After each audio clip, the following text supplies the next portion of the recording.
belts and motors, he keeps operations running smoothly, so nothing grinds to a halt. Call 1-800-GRANGER, click Grainger.com, or just stop by. Grainger, for the ones who get it done. Snapshot from Progressive wasn't created for just anybody. Oh no, we made it for you. Smooth accelerators. When that light turns green, you're off. Like a warm knife through firm butter. Going from 0 to the speed limit in an appropriate amount of time. Sure, your car has horsepower, but your horses prance around as silky smooth as your right foot. Fancy Prancerton. With Snapshot, safe drivers like you get personalized rates based on your driving habits. Sign up today at Progressive.com. Progressive Casualty Insurance Company and Affiliates. Snapshot not available in California or from all agents. Finding great candidates to hire can be like, well, trying to find a needle in a haystack. Sure, you can post your job to some job board, but then all you can do is hope the right person comes along, which is why you should try ZipRecruiter for free at ZipRecruiter.com/radio. ZipRecruiter doesn't depend on candidates finding you. It finds them for you. Its powerful technology identifies people with the right experience and actively invites them to apply to your job. You get qualified candidates fast. So while other companies might deliver a lot of hay, ZipRecruiter finds you what you're looking for. The needle in the haystack. See why 4 out of 5 employers who post a job on ZipRecruiter get a quality candidate within the first day. ZipRecruiter, the smartest way to hire. And right now, you can try ZipRecruiter for free. That's right, free at ZipRecruiter.com/radio. That's ZipRecruiter.com/radio. ZipRecruiter.com/radio. ZipRecruiter. 1025 The Bone. Real Raw Radio. WHPT, Sarasota, Tampa, St. Pete. Live from the WeatherTight Windows studio. Here we go. All systems go.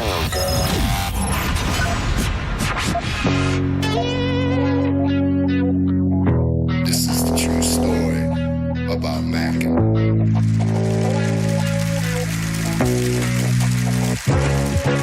Check it. Times are changing, more so each year. But the early morning Storm Pimp is here. 3, 2, 1. People are expecting quite a bit. Gotta figure out how to make money on this. I really want to. I can feel it down in my plums. They're getting a nice bluish hue. Getting ready to take them to the farmer's market. Okay, baby, but don't hurt yourself with that big juicy hog of yours. In hard times, or when a man has worked at a job 30 years, they give him a watch, kick him in the butt, and say, hey, our computer took your place, daddy. That's hard time. And those cars are going real fast and real fast, son. But he's gay. He's blind. You ready? Oh, wait. So we're just gonna wing it? There's a big difference between winging it and saying what happens. Now let's see what happens. And now. Right now. Now, it's Senning Show. With your host, John Senning.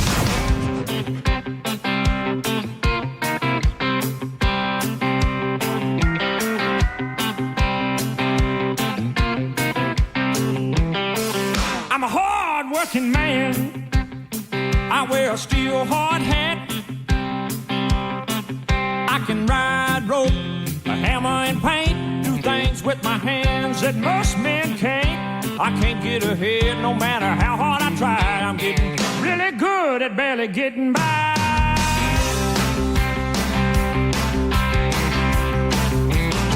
Got everything I own by the sweat of my brow. From my four-wheel drive to my cowboy boots. Home sweet home, baby. I went on to my blue-collar roots. Feel like I'm working overtime on a runaway train. I got to bust loose. I was maybe waiting for him to make it all the way to his vehicle, but special shout out to our guy, our man. Yes. Our dude, the one and only Chase in the place. My guy. He made a special visit up here. There was a green room. We got to put our paws on him a little bit, chat it up for a minute. He is in the process of kicking cancer's ass, and we love you, buddy. Very, very good to see you. Lovely Ashley. He's lucky to have a good woman in his life, too. We love you as well. Yeah. And Chase, you got this, brother. We love you.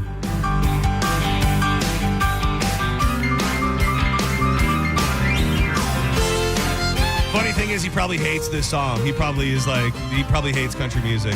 Does he? I don't know. He's a real alternative kind of guy. He's okay. I don't think he's a big runarounds guy. Yeah. Not a big, probably not a big country guy. I'm not a big country guy, but I can appreciate a good song when it's a good song. This isn't it, but I'm slowly indoctrinating you. Yeah. Dude, how do you, of all people, trash Brooks and Dunn? It was a joke. It wasn't funny, dude. It was hurtful. Yeah, That's what it was. It was, dude, Sylvia's rolling over in her little kitty grave somewhere. It was nice to see Paul, too. It was. Vroom, vroom, baby. This is Senning Show. Thank you for being here. We are back home. It is nice to go out and shake hands, kiss babies, do stuff out and about in the community. But I am a creature of habit, and I like being tucked in our little studio here, where it's nice and cozy and comfy, and all the buttons are right here. AC. All of those different things. It's very, very nice. Please find a way to get involved in the program today. It's a honky-tonkin' Tuesday. All country bangers all day long.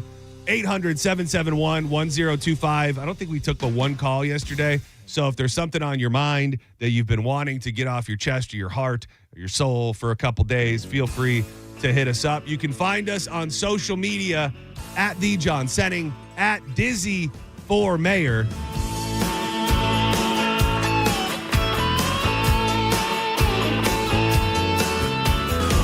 I've seen a lot of places. I've been around the world. That's me, and we are live on YouTube, 1025 The Bone. Shout out to everybody in there. Mark Carr, Robert Cloudman, Hamilton, Ace Crixus, FJ Barr, Joey Donuts, Olympic Runner, Bill, Bodie, Alsip, 4-5 Kin, all those folks. You can watch the program. Just go to YouTube, 1025 The Bone. You'll see the little red circle. Click on it, and you'll be in the vroom, vroom room. Is that the Bodie?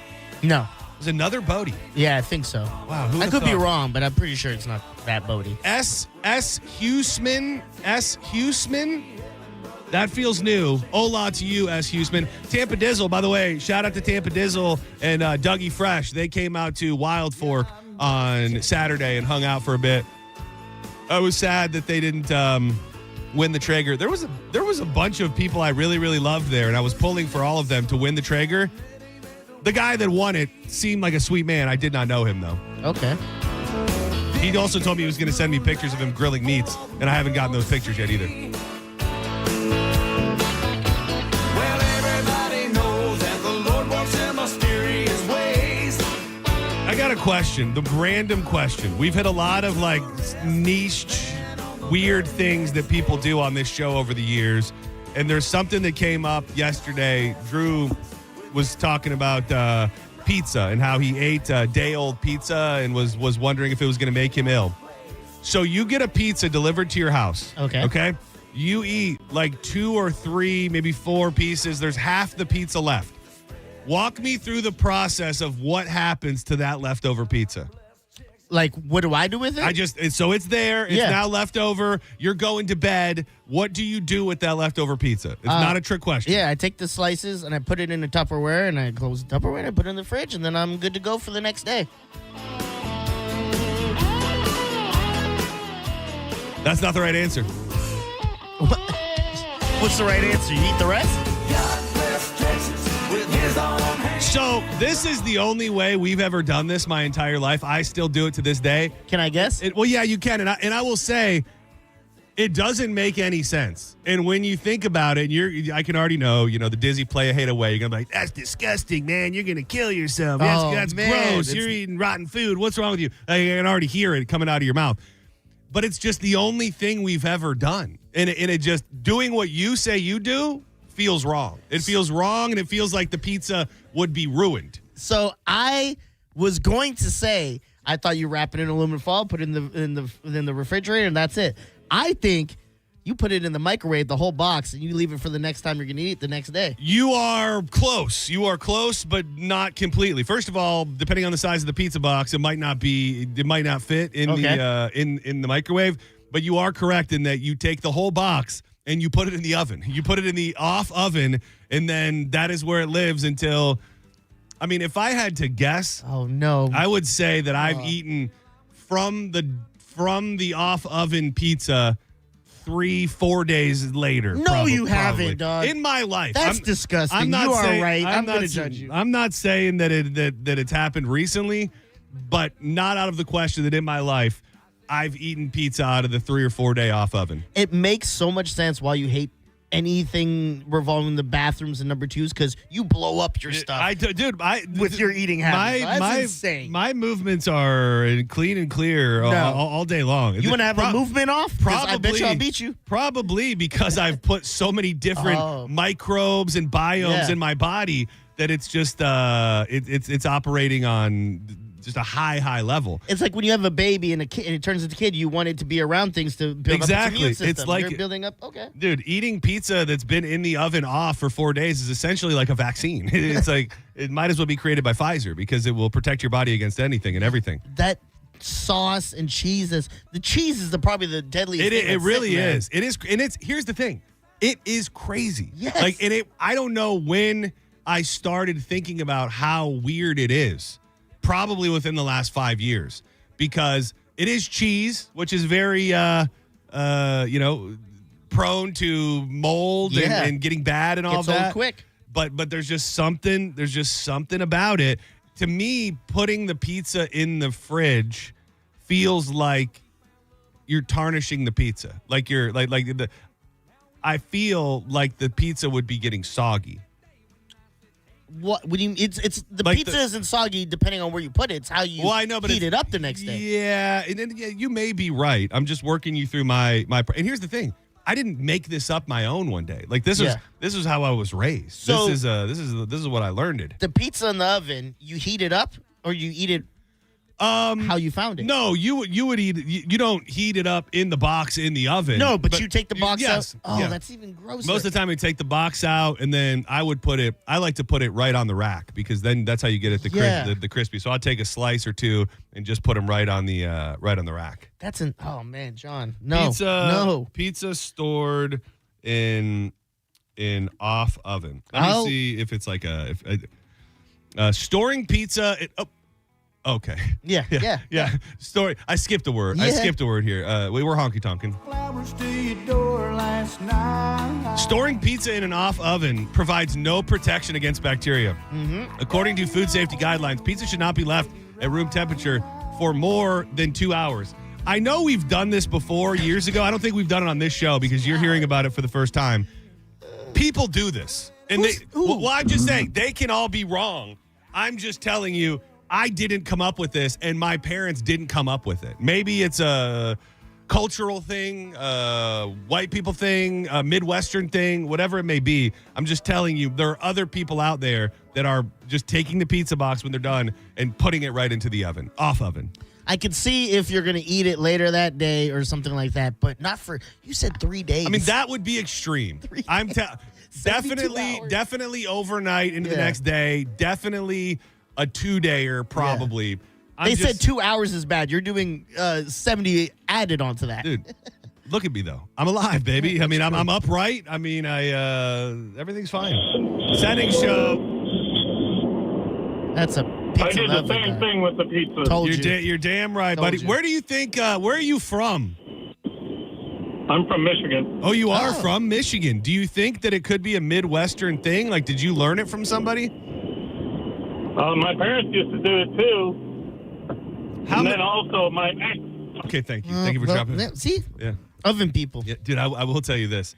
In my entire life, there's probably been at least 10 times where somebody has turned on the oven with the box inside the oven. Because a lot of times, catches fire times you just forget it. Yeah. Like it's maybe you eat it a day later, but sometimes you forget about it completely. You flip the oven on to preheat it, and you're like, what's burning? It smells like the house is on fire. And then you have a charred pizza box inside your in your oven. No, I could never do something like that, John. That's insane to me. Dude, you got to try some 2-day pizza, dude. 2-day oven pizza. Senning Show, you're live. Who's this? Justin. Justin, what's up, buddy? Hey, always in the oven. I think I've done it since I was a kid. My parents always had the pizza in the oven. That was just the thing. A week later, pizza's good. Where It's not. Where are you from, my friend? I'm from St. Petersburg. Oh, you are? Oh, wow. You're a Florida native? Born and raised. Oh, damn! That makes me feel good that that this movement is sweeping the nation, and you learned it from your parents. Yeah, they always did it, and I still do it to this day. And my girlfriend thinks I'm a psychopath for doing it. Yeah, I had to. You got to break your partner down because I remember Danielle not understanding, but after about 20 years, I think I've finally broke her down into submission, where she understands the pizza box must just go into the cold oven. It's just a thing that happens now. The pizza never goes in the fridge. Not the same. I love it, dude. Keep the fight alive, man. I stand with you. Thanks, guys. Great show. Appreciate you. Thank you. Oh, dude, what if we had this whole month? What if we made June like a whole month for people that store their pizza in the oven? I'm not doing that. Well, not you. I'm it's not joining you. this. Yeah, no. This isn't for you. You guys are all crazy. This is for me, and you definitely have bubble guts. This is for me and my. It's for me and my people. Senning Show. You're live on the air. Hey, it's Theo. Theo, what's up? Not too much. I've been pissed off since yesterday. I tried to call a million times, but like you said, you weren't taking any calls yesterday. Are you pissed off at us? No. Pissed off at. Yeah. I don't even want to say her name because I'm so pissed off. The person here? It's Monica? Yes. Oh, what'd she do? She did something on the show with us yesterday. I thought she was pretty mild. Man, you guys were talking about, out of all the guys, who would be the one more, ready to be picked to be and she nominated herself and said that she takes so much time putting makeup on and getting dressed and this and that to be nominated for the show. Okay, yeah. I'm going to reset because, no offense, you did a terrible job. Yeah. We were talking about people that were the most put together because the cameraman at the Budweiser event told me pretty much that how did you become a host of a show because you don't look like you would be, which I took he meant that I looked homeless. We said who's the most put together, and then I think Monica put herself in that position. Why does that make you so mad? Because number one, she doesn't look like she puts on any makeup. Number two, she looks like she always has overgrown clothes on that doesn't fit her worth a hell. All right, what do you think I'm gonna do? What do you think? Yeah. I mean, I was call Monica up now. I was willing to see where that went, but at the same time, I'm not just gonna let you bash Monica. I thought for sure it was gonna be like something she said about the Black Crows or some variation of that. Dude, that got him so mad that he. What did he say he couldn't do? Because did he say he couldn't sleep? He was so mad. He was pissed off, John. Dude, the last 24 hours have been a rough go. You should never let anyone have that much control of you. Yeah. I mean, if somebody on the radio has made you that mad, you should go fly a kite. You should hike on a trail somewhere. Yeah. Breathe in some fresh air. You ever find the dandelion where it's like kind of all the yellow's gone and it's just the fuzzy little white stuff on the top? You know what I'm talking about? Maybe blow one of those. Like that feels like it would be a peaceful exercise for you to try as well. Because of all the things you could be mad at, Monica, because of those comments, shouldn't be one of them. I had a text sent to me that I would like to bring up to you involving the pizza. Yeah, in the please oven. do. C. diff. I did. Yeah. So. Well, I mean, that had nothing to do with the pizza. How do you know? Well, because I know what caused that. What caused it? It was not pizza in the here's oven. The thing. You don't want to. There's a reason why we avoid that conversation. Do you want to know what it was, really? I mean, it was kava. Oh, was it really? Yeah, it was kava, and it took down me and Drew and Mike Calta and Aaron Miller. It took us all down. Booyah, baby! Honestly, like 3 weeks. And I was the only one that went to the doctor, which probably, looking back on it, I regretted doing. But once we got to like week 2 of peeing out of our butt, I said, this feels like something I should go to the doctor for. And that was rough. And you know who we drank it with? Fun fact, you won't know who he is. Oh.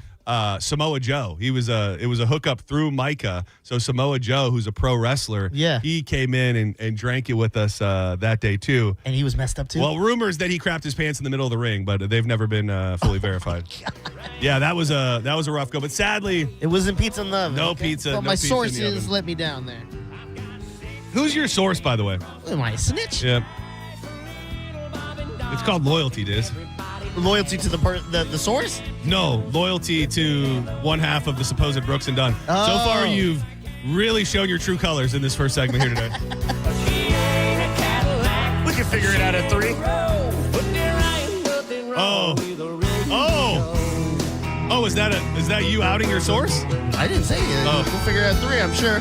Drew knows a lot more about this. I'll ask him. Dude, what are you doing? Hey, you're live on the air. Who's this?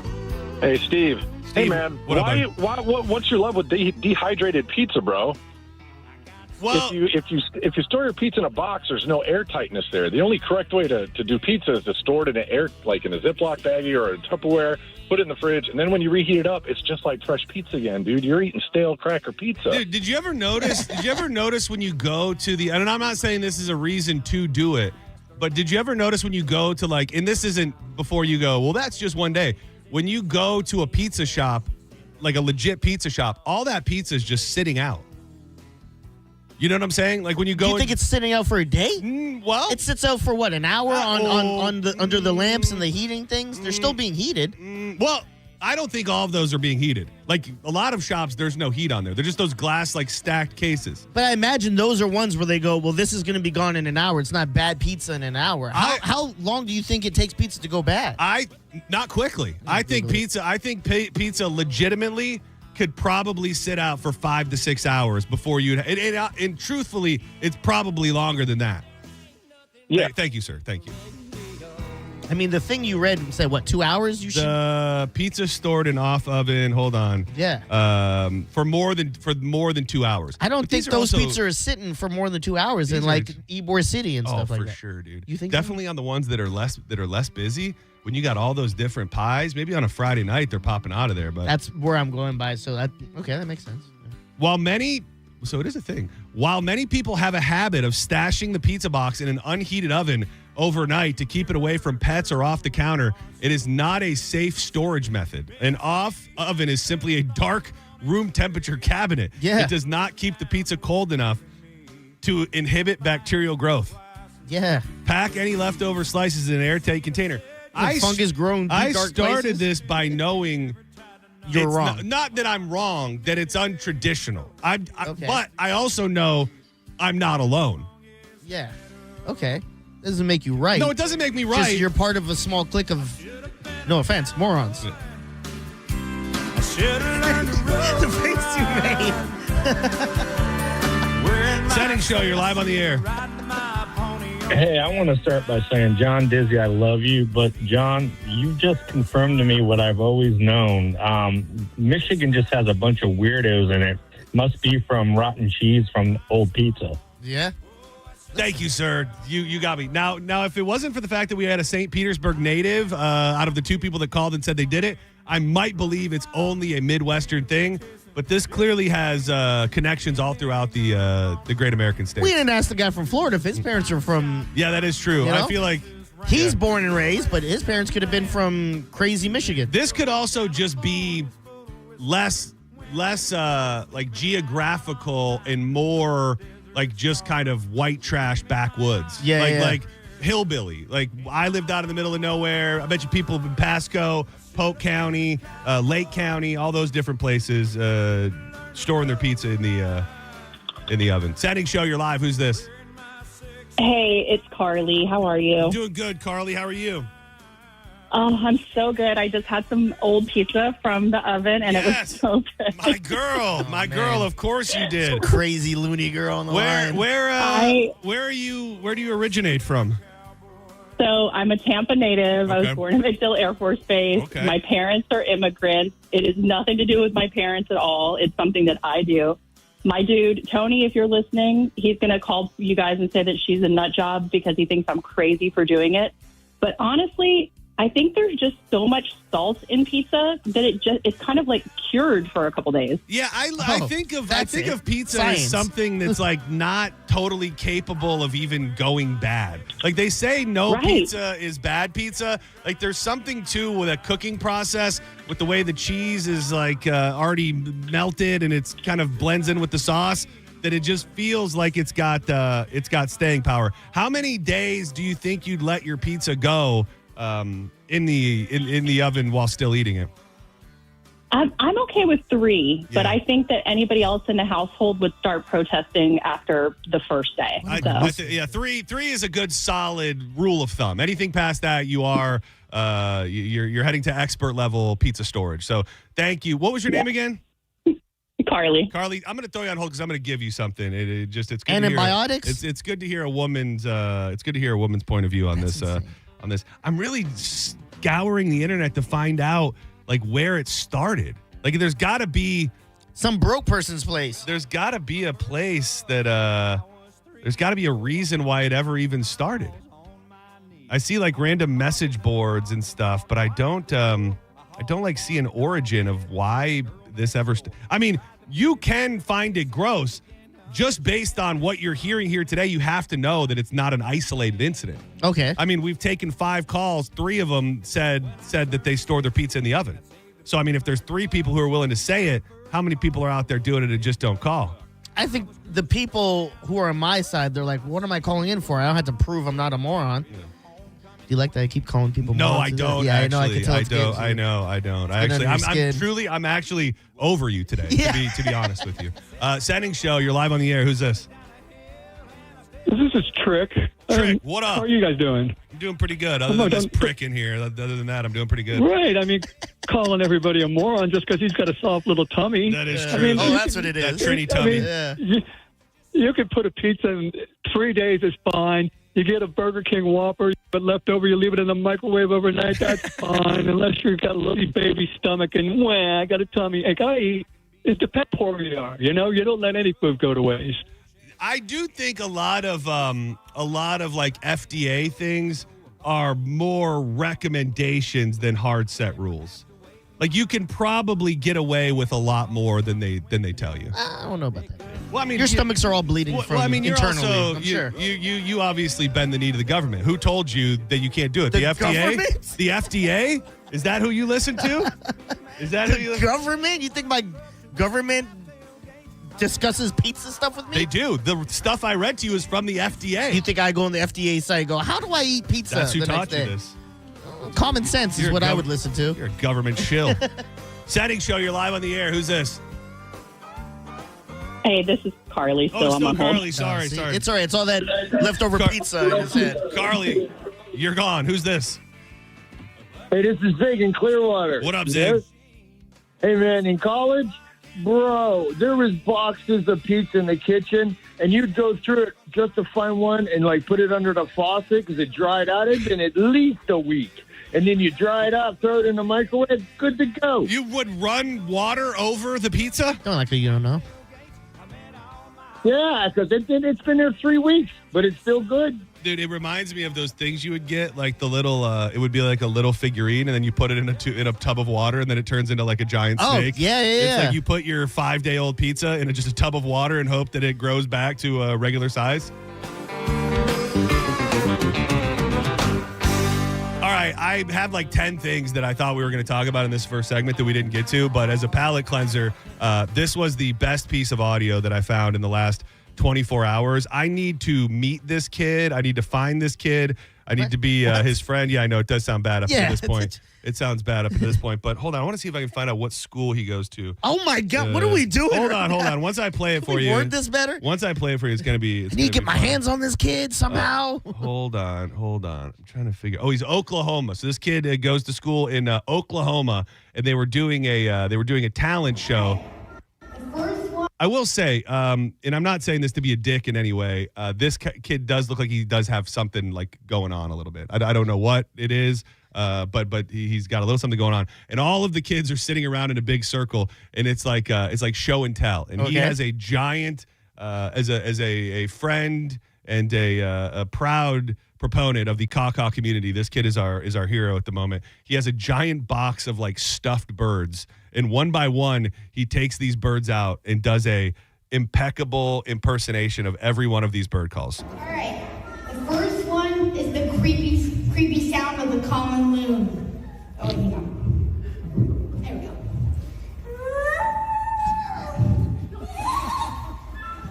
And then he aggressively, once he does the sound, he aggressively throws the fluffed bird away. Right. There's no like actual audio for comparison. You just have to go on his word.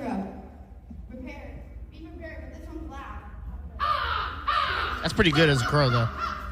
That was him. Yeah. That was good. I'll give him that one. The fish crow.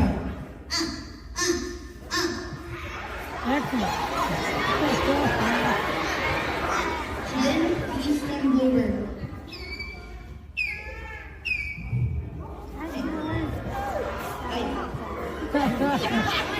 Dude, this guy needs to start touring the country. And then the Indian peacock.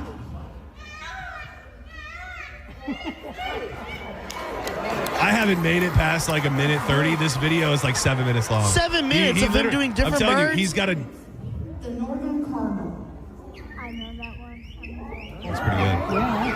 This kid's pretty... I wanted to hate him, but I'm like, I don't even know these bird calls, but they seem correct. He's got a giant... That's a pretty good goose. This kid's nailing. One more.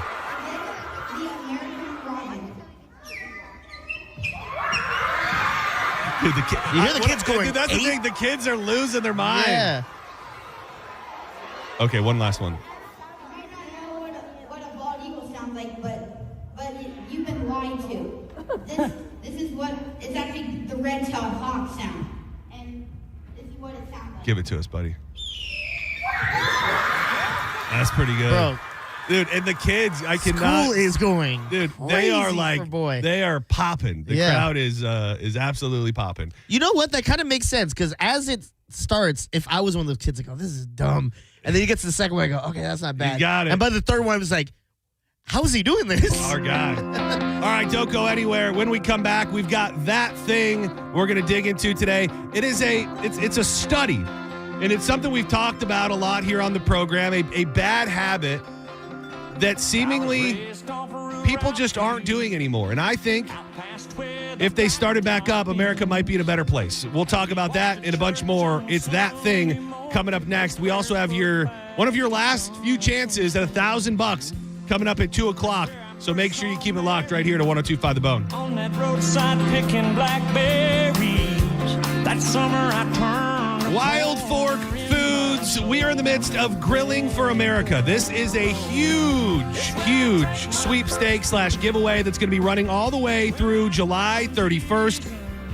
We are giving away a $10,000 outdoor kitchen courtesy of Tampa Bay Outdoor Kitchens. All you got to do is make your way into your local Wild Fork. We're talking West Chase, St. Pete, South Tampa, or to Tampa Bay Outdoor Kitchens over there connected to the brisket shop. Scan the QR code and you will be registered. The grand prize, $10,000 outdoor kitchen, $1,000 Wild Fork gift card, and a summer supply of Budweiser. So go scan that QR code. And when you go into Wild Fork, do some shopping. Unbelievable prices on what you need to feed the family, the ground beef, the chicken breast, the hamburger meat and sausage and hot dogs. If you want to do wild game, they've got more that you're going to find anywhere else. Unbelievable seafood with the sides, seasonings, sauces, and desserts to go right along with it.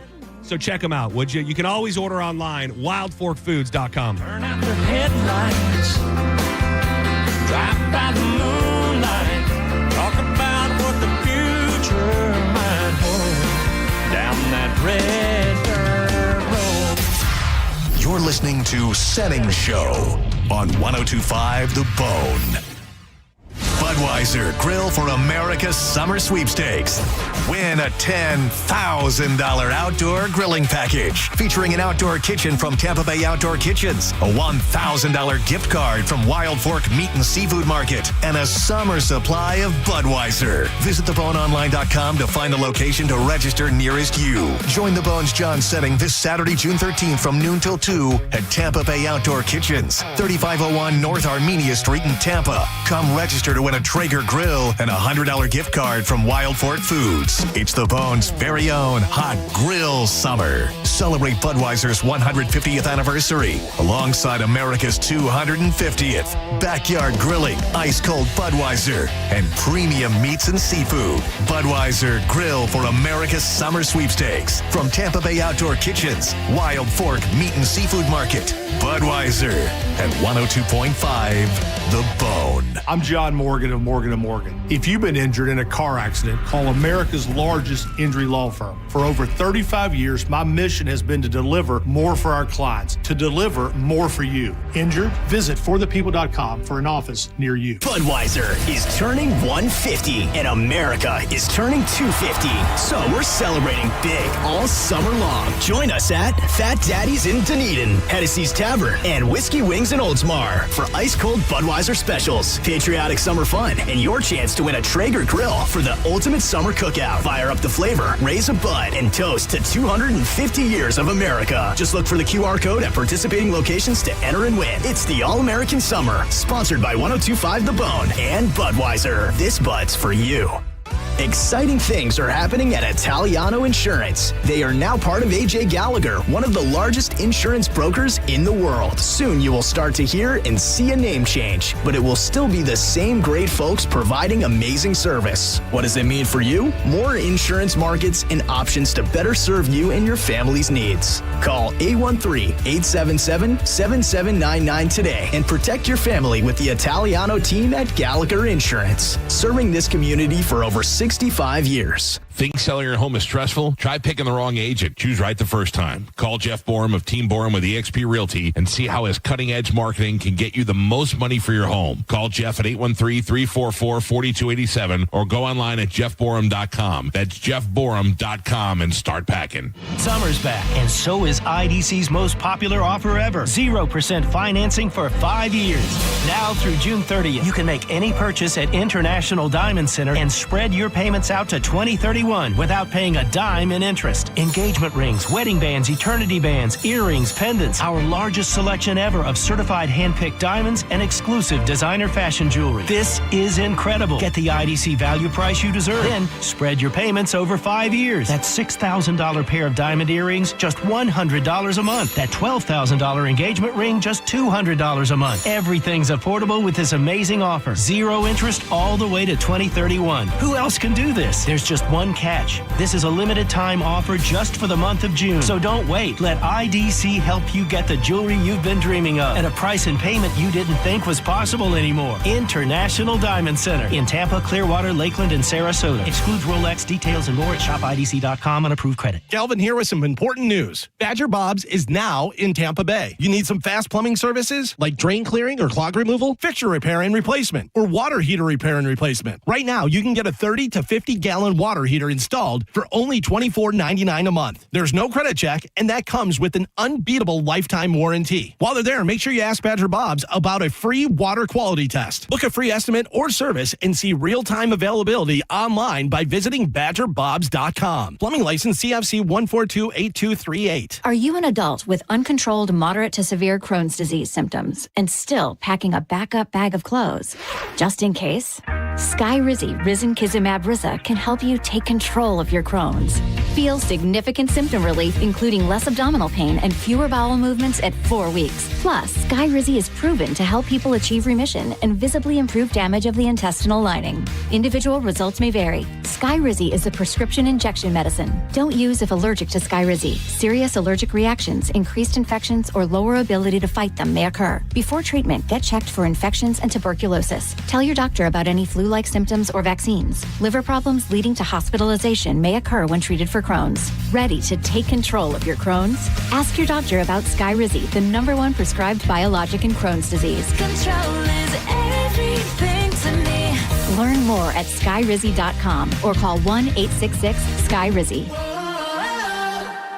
Summer Nights returns at Busch Gardens through August 9th with an all-new drone and fireworks show, beach bash, boombox dance party, nighttime coaster thrills, fan-favorite entertainment, and seasonal food and drinks, bringing electrifying after-dark fun all summer long for guests of all ages to enjoy nightly. At Farrah & Farrah, our power comes from lawyers who believe in your case.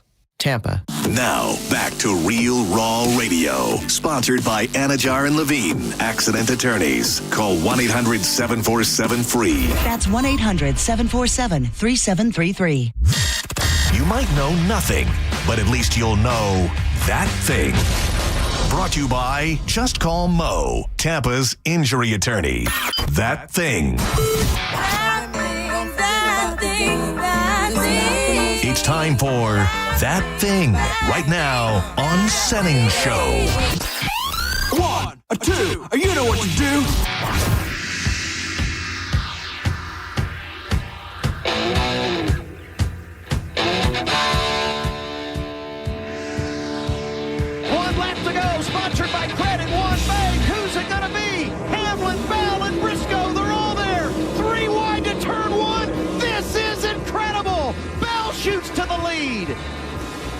That's going to take the line away from the 19, but Denny's going to clear into the lead. Denny Hamlin chases inside after Bell had squirted out front. Hamlin in charge. One last run for Bell in the outside lane. Can he get there? He cannot. Thinks about a crossover. It won't happen. Denny Hamlin, big time victory in Nashville.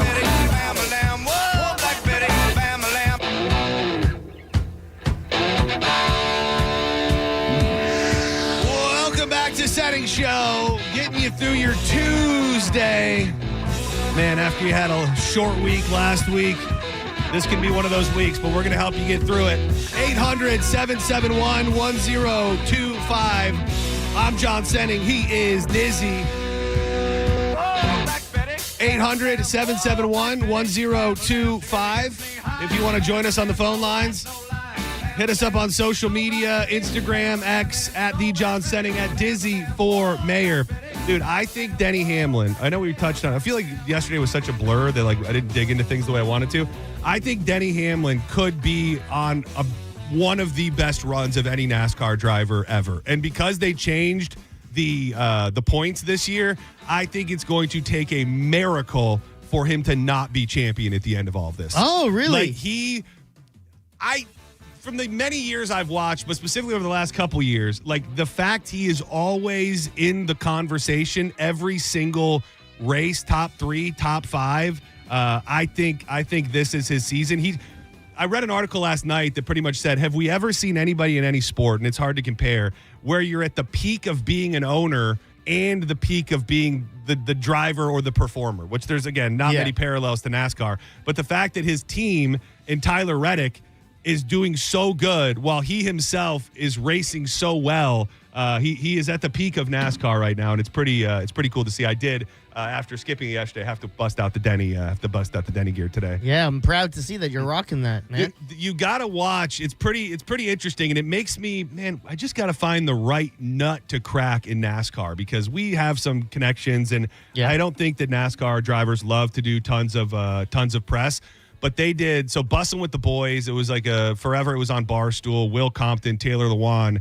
They have a podcast, mostly football, but they launched something last week called Racing with the Boys. And the whole thing is, they don't know racing. They're not there to pretend like they know it, but they're going to have different drivers in every week. And on the first week, they had Bubba Wallace and Ryan Blaney. And I think, normal dudes that maybe don't know everything about NASCAR asking the questions that real people want to know makes it very, very interesting. And Bubba, he hasn't put it all together on the track, but dude, he loves talking smack. He talks a little bit of trash about Denny, the owner of his team. He talks a lot of trash about Carson Hocevar, and it's just good to see those guys get kind of out of their element. And I feel like that shows you what NASCAR is trying to do. Yeah. And I think we locally here in Tampa, considering we carry the races, could be a part of that. I've just got to crack the nut with whoever at NASCAR to let them know that we're down. That was going to be my question, why he would go at the owners and little jabs. But I think you said it best. I think NASCAR really pushes that stuff, and they go, we want the controversy, we want the battles, we want everyone to tune in to see how you guys handle it on the track. Well, in that storyline specifically, I think if you don't really know anything about it, and even that I do, it's crazy. So you're out there, you're trying to win the race, but you're racing a guy that you own his car. You own the entire team. So they were kind of just asking, what happens in those moments? And they ended up showing a clip where Denny put Bubba in the wall, and Bubba was just like, "That's your money, dude. If that's how you want to do business, then you go ahead." Something that I didn't get a chance to highlight yesterday, and dude, if NASCAR or somebody on a big giant platform like Bussin' with the Boys swoops in and steals the vroom vroom movement from us, oh no, I'm gonna feel some sort of way. So we played it yesterday. I'm only gonna play the end. This was Will Compton giving the Gentlemen Start Your Engines yesterday, and it's not directly into the mic, but listen what he says after he finishes up. Right. Can you hear it? The cars are starting. You can barely hear it, but he's got his face right into the camera, and he just screams, "Vroom, vroom!"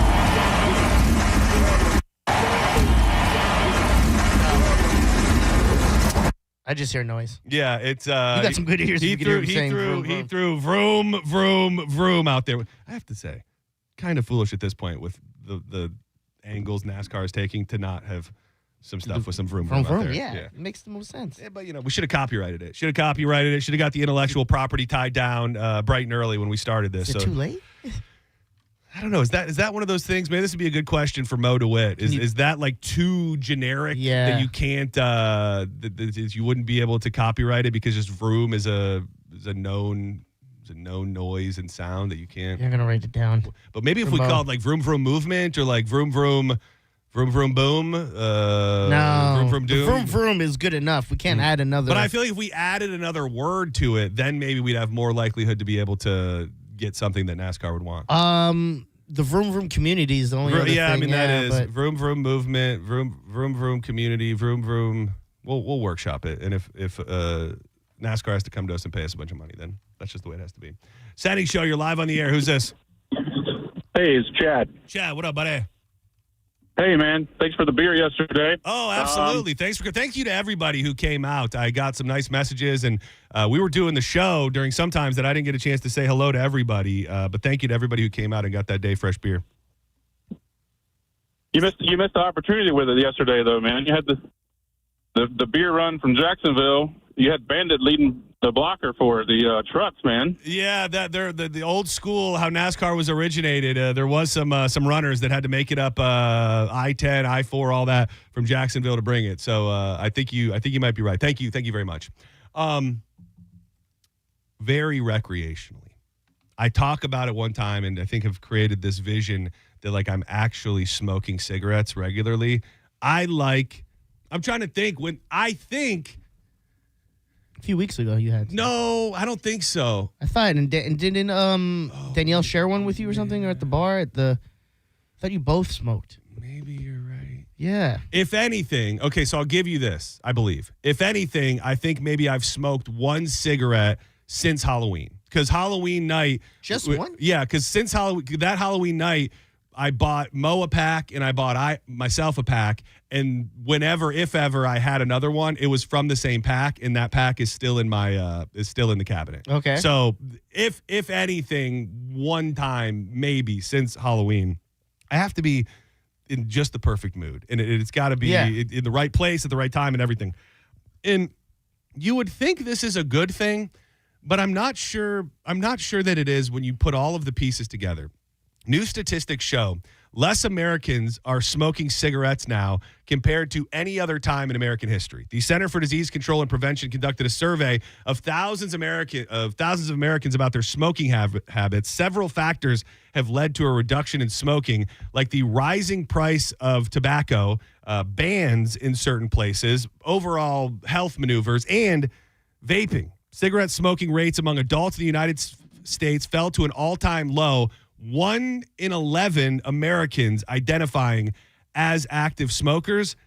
I'm trying to work through whether or not we're actually in a better place, because I would think when it comes to younger people, they just don't look at cigarettes as even an option because they vape. Yeah. They like if the option is I can have this thing in my pocket that I'm able to pull out at any moment and rip anywhere I want. Or I've got to get this stick that I've got to light on fire. It's going to be obnoxious smelling. It's going to offend people. I'm going to get busted for it. I think that the younger generation doesn't even look at it as a possibility. I would agree with you. And even, with the states that legalized it and, it's recreational. Like we're talking about cigarettes. Yeah, I'm saying. They have the option of like, let's go smoke that instead. Smoke weed. There's different options across the board. Instead of just smoking a cigarette. That is a good point. Because one thing, again, as I've gotten older, spent my whole life not smoking, I go, this is kind of fun. We're in a dirty, dingy bar. Let's smoke it. Let's burn a heater. I do, for most of my life, remember one of my biggest arguments being you don't even get high. Like, why would I want to smoke something that doesn't do anything for you? And I mean, I guess there's a little head rush that comes with all of that. Dude, when we were out that night, I went out with Dennis and Jake and Kevin. Jake had this, God, I wish I could remember the name of it. He had this vape. He had this vape on him, and it was like a box. And I grab it, and I go, dude, this looks bootleg as hell. What are you doing? Like, where are you buying your vapes from? He goes, this is one of the biggest vapes in the country. God, I can't remember the name of it. If somebody out there is a vapor and they know what I'm talking about, it was like 2 words, and it's one of the most popular vapes there is. Let's see. But I guess it's unregulated in a bunch of ways. So they say that like smoking one cartridge of this vape is equivalent to smoking like 50 packs of cigarettes. Oh my God. And dude, when I tell you, I've hit things in my day, okay? I come from the era of the gravity bong. I've done dabs. I've smoked cigarettes. I've smoked cigars. When I tell you that I took the smallest baby rip off this thing, and it was like a cloud of toxic nicotine smoke was pumped through my whole body. Yeah. It came out so fast and so hot that I couldn't believe that people are just walking the streets being able to rip that. And I think we're probably health-wise going to end up in a worse place than if all these people just decided to burn heaters like normal Americans. Yeah, I would agree with that. I definitely, when I was dating someone, I tried her thing and I hit it real small, like you said, and I could not fathom also how do people handle this in their lungs? And even if they get past the first one, how do you do this 50 times within 10 minutes? Oh, I found it. It's the Geek Bar. The Geek Bar is what it was. Yeah, and when I looked it up, it said that it was when I Googled it right on the spot, because I was telling him, like, dude, this looks bootleg. Like, what do you even know? You don't really? even know They look like all the others. Yeah. Well, to me, like, I don't know what looks legit, but this just looked like something that didn't really have a brand on it. Or anything. Like, it just, again, I also don't know anything about vapes. But when I picked it up, I was like, where are you buying your stuff from? It's like, dude, this is what everybody's smoking. The Geek Bar. You know what I think is huge now, which I feel like it wasn't big since like the 70s?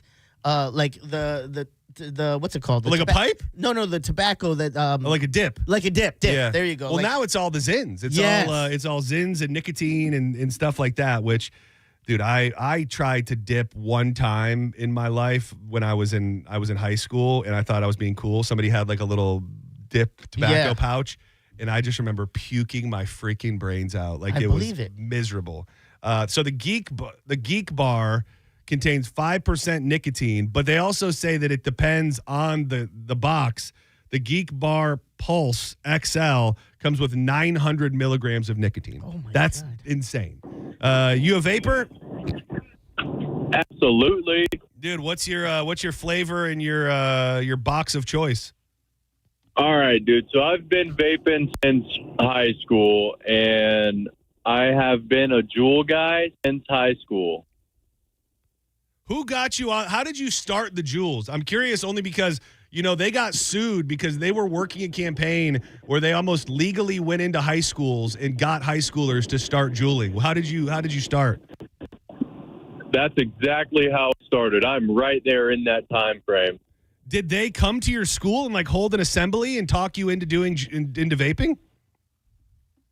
No, it was honestly just saw the older kids doing it, and I picked one up myself, and it's been hard to put it down, dude. That's the thing. And the problem is that if you're a smoker in today's world, you gotta sneak off sometimes. Like, you gotta go find a smoking section. You gotta go somewhere. If you're vaping, you can probably find your way to the nearest bathroom or even a corner of a room and chuck a huge cloud, and nobody's ever even gonna know.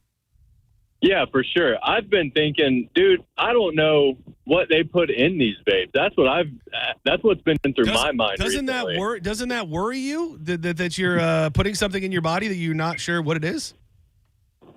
Yeah, for sure, man. That's why I've been thinking about going back to the OG ways and just start ripping some cigs. Dude, start ripping darts, dude. Take it back to the good old days. You can, and this was the other point I wanted to make. I'm not saying that there is a connection, and thank you for the call.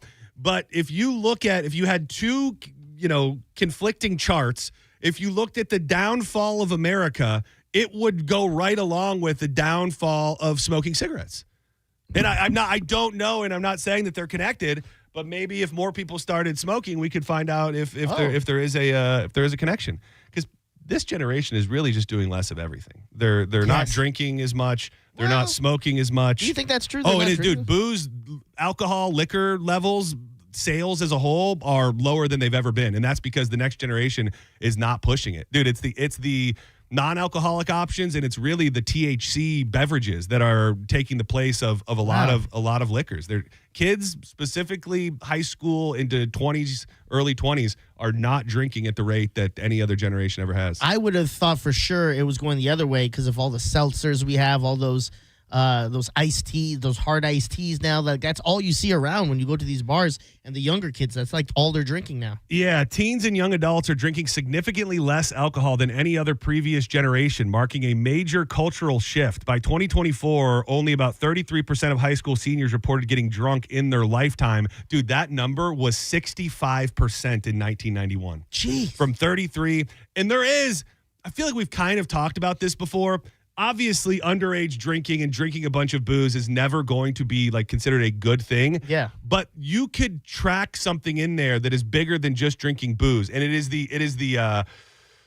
the downfall of really just social interaction. When you think about what we used to do, you used to have to go. You would go to your friend's house. You would all get together. You would meet in a field. You would get a bottle of booze. Now there's so much more connection on social media, and people aren't getting together in the same way that they used to. I think that underneath the fact that kids aren't drinking as much, it ultimately leads to like lack of connection with your classmates and your friends compared to 65% down to 33%. That's not just a fall. That is that's insane. When did you start drinking with your friends? Because we talked about this about drinking, and I told you like I would drink at family stuff and functions, but like with friends, it probably didn't come to my senior year, like drinking with them in college. Yeah, I would say,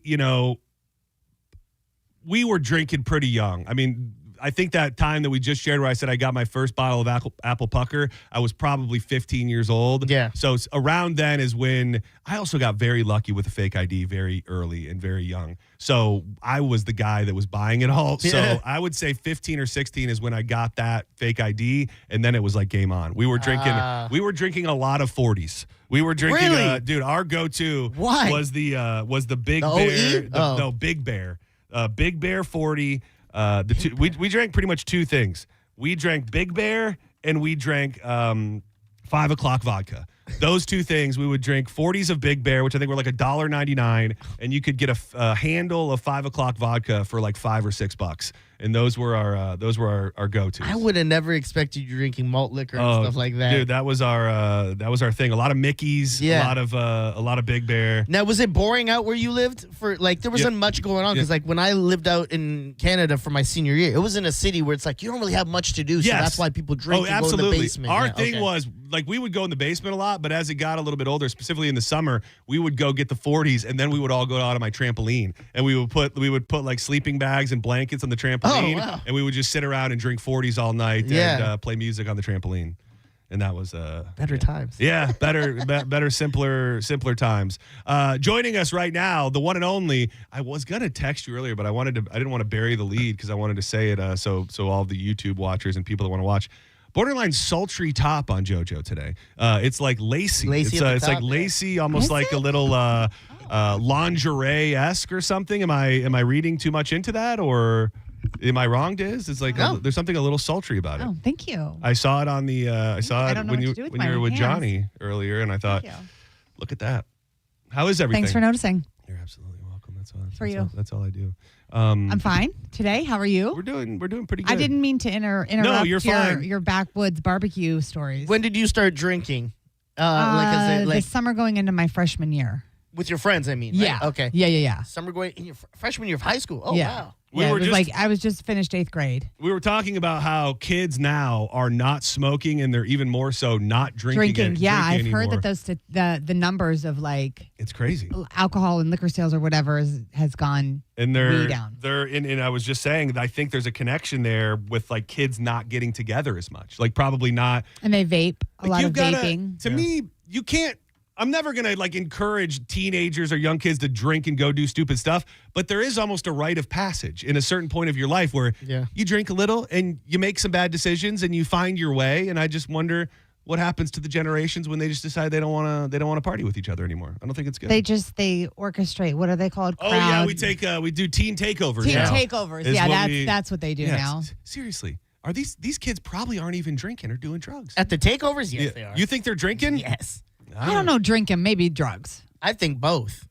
I mean, when you went, some of these kids are 12 and 13 years old. Yeah. You just said you did it your freshman year. I did. I did 3 years older. I was drinking though. That was more prevalent than but drugs. I also, you know what? And this is just me wondering, with as much as they're trying to shut them down, it to me, like they're searching for legalities and legal reasons to shut them down, because like it's not illegal for people to get together with their friends. If these people were actively drinking, I think you'd probably have more of a leg to stand on. And from all of the reports, I haven't seen a bunch of kids getting busted with booze. You think if they were all walking around with liquor in the cup or anything, then maybe they'd be getting busted for it. But that's my thing. I think it's not in a cup. I think they just having Gatorade bottles and stuff like we used to do. When you guys didn't do that? Well, I got not arrested, but arrested. That was weird. In Panama City, I had a Mountain Dew bottle with Captain Morgan in it. The cop stopped me and made me pour it out. They said they were writing me a ticket that they were going to mail to me in Michigan, and it never came. Captain Morgan and Mountain Dew? Oh yeah, that was a jam for a minute.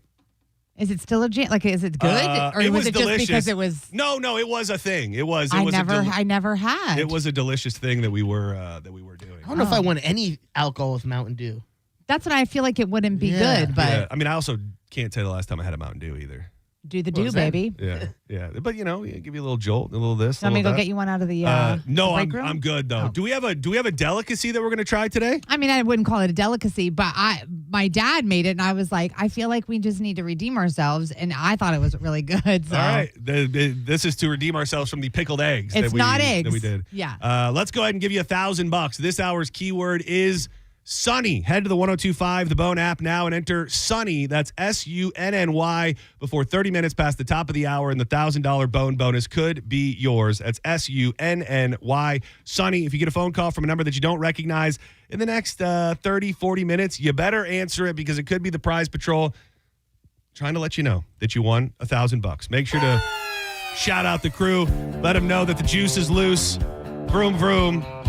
Brown Thrasher. Burning Bear. Go get that money. We'll be back with Judge Juicy. Lots to get to today. I got a couple great DMs over the weekend. And sometime in the next hour, we may get to that one thing that JoJo is not down with. She is pretty much unflappable. If you say otherwise to almost anything, you might be labeled a prude. We might have found the line for the juice, and we'll do that in the next hour. Keep it locked to 102.5 The Bone. Go get the money. The word is Sunny.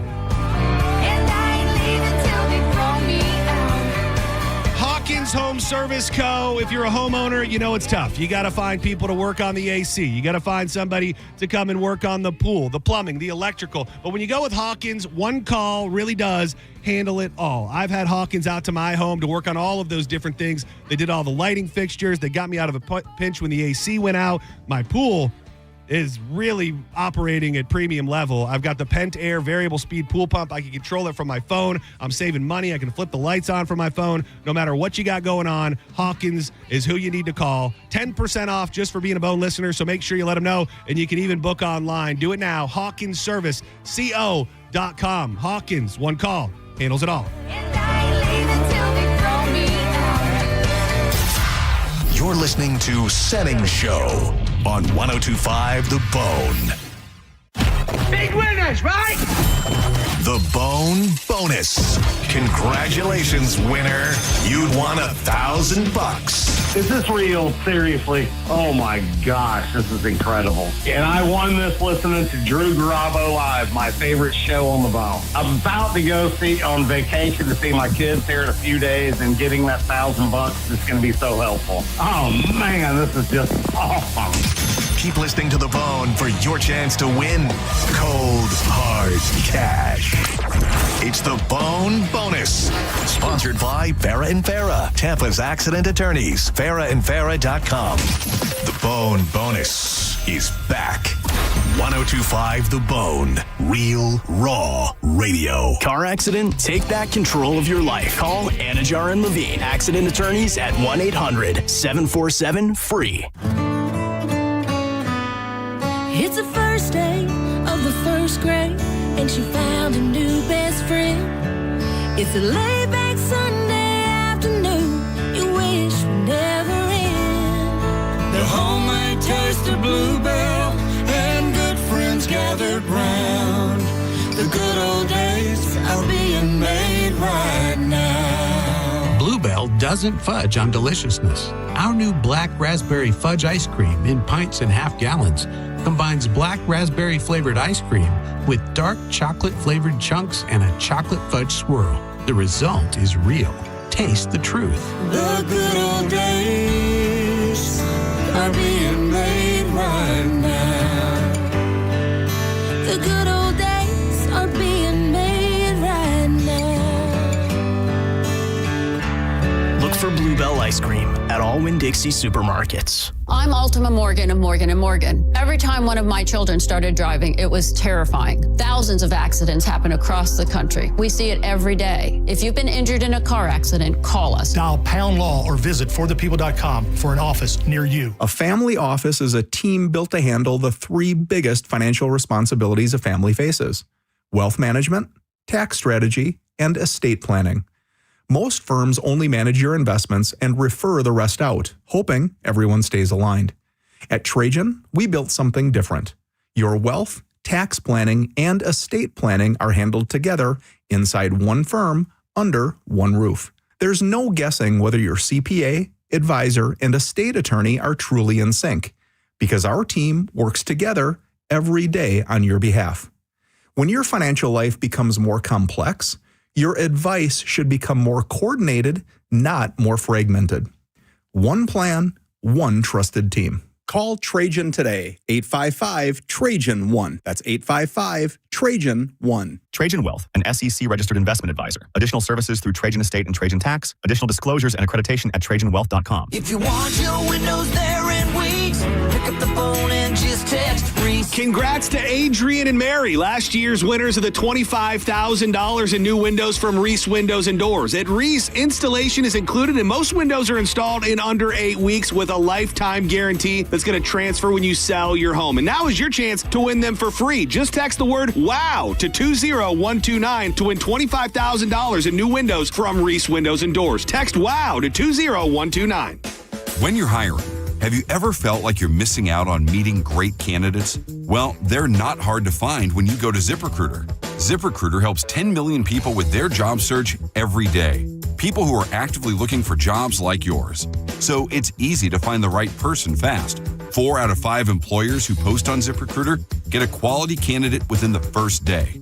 Try ZipRecruiter for free at ZipRecruiter.com/radio. That's ZipRecruiter.com/radio. Warmer weather is finally here, and that means cookouts, ball games, and maybe enjoying some time on the water. But it also means lots of heavy foods, sweets, and maybe an extra adult beverage or two. Thank goodness we both take Active Liver from New Nordic. Did you know your liver works around the clock processing food, sugar, alcohol, and everyday toxins? All the things that can really impact your health. That's why daily support matters. Active Liver is designed to protect normal liver function and support your body's natural detox process. With trusted natural ingredients like milk thistle, turmeric, and artichoke extract, it's gentle enough to take all year long. No harsh cleanses, no extreme detoxes. Just simple daily liver support. We really feel the difference. Active Liver helps us enjoy the good things in life with peace of mind that our liver isn't working overtime. Active Liver is available online at Amazon or NewNordicUSA.com, and you can find it in stores at CVS, Meijer Grocery, Wegmans, and now Active Liver is available at your local GNC. 1025 The Bone. Real Raw Radio. WHPT, Sarasota, Tampa, St. Pete. Live from the WeatherTight Windows studio. And now, back to Senning Show. With your host, John Senning.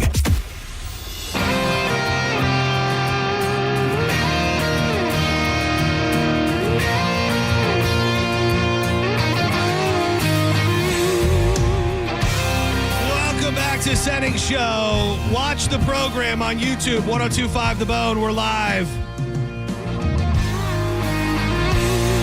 Worked all week, cleaned up, clean cut, and clean Make sure if you go in there, the numbers just don't add up. I look at it at the end of the day, 1,000, 1,500 views, 40 likes. Throw us a courtesy like, would you? Hit the subscribe button. We appreciate you being in there. I'm John Senning. He's Dizzy. And it's that time of the week where the juice is loose. I'm going to wait a second, but there's something very grotesque and foul happening in the studio right now. Oh, my God. It is. Whatever you did made it worse. So dramatic. Attention, people. Judge Juicy. On Senning Show, you send in your messy questions and the judge will rule. All rise. Court is in session. This is Judge Juicy. Things started, it's my kind of party. You know what happened is that you sprayed the Febreze. Ugh, made and it worse. It's like one of two things. We have like the garbage bags that are like Febreze scented. Yes. So it smells like you have a foul bag of garbage with the Febreze hint, or you just walked into the bathroom where somebody did something terrible. Oh, yes, and they gave that. a couple, like you can still smell Lingering the poop. bad part with Febreze covering it up. You may remember a couple months ago, Joj brought us what could only be described as a family delicacy. They were some sort of pickled eggs. Pickled beet eggs. Yeah. They were bright red. I think I threw up in my mouth. I think And the bags Yeah, with in the studio, projectiled eggs across the room. You did. It was not good. Now today, I'll just tell you, the aroma is horrific. Like Yes. it really. I don't know It's pungent. I don't know any other way to describe it. But than, it's garlic, onion, and vinegar, so it's very strong. I like all of those things. Yeah. It's it does, and I think it could be the Febreze messing me up. It kind of smells like garbage. Well, Like, yeah, it's just he got Febrezed the room. Yeah. All right. So is this something that like you've been eating your whole life? Is this No. My dad just made it, and I was like, oh my God, this is so good. You know who I want to try?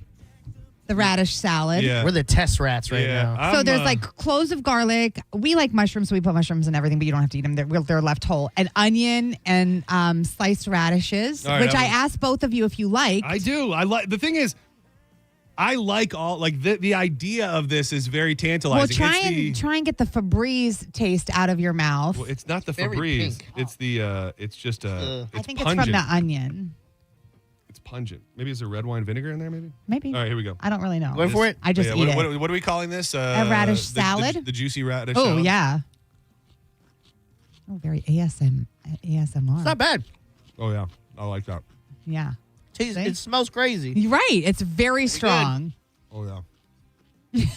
That's good. Yay! Made up for the eggs. Thank you. I thought you might like it.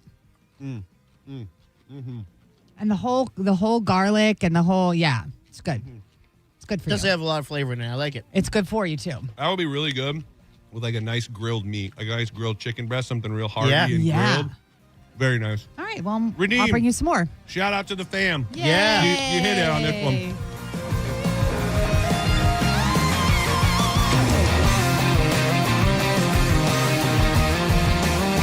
Can I just say, Please. we're in such a weird place in society. I really enjoyed hearing you boys crunch the food. Oh yeah. ASMR? Yeah. Yeah. I did. I you enjoy. off. I think normally it would be something so gross, but listening to you crunch Well, there are those was people really out there. good.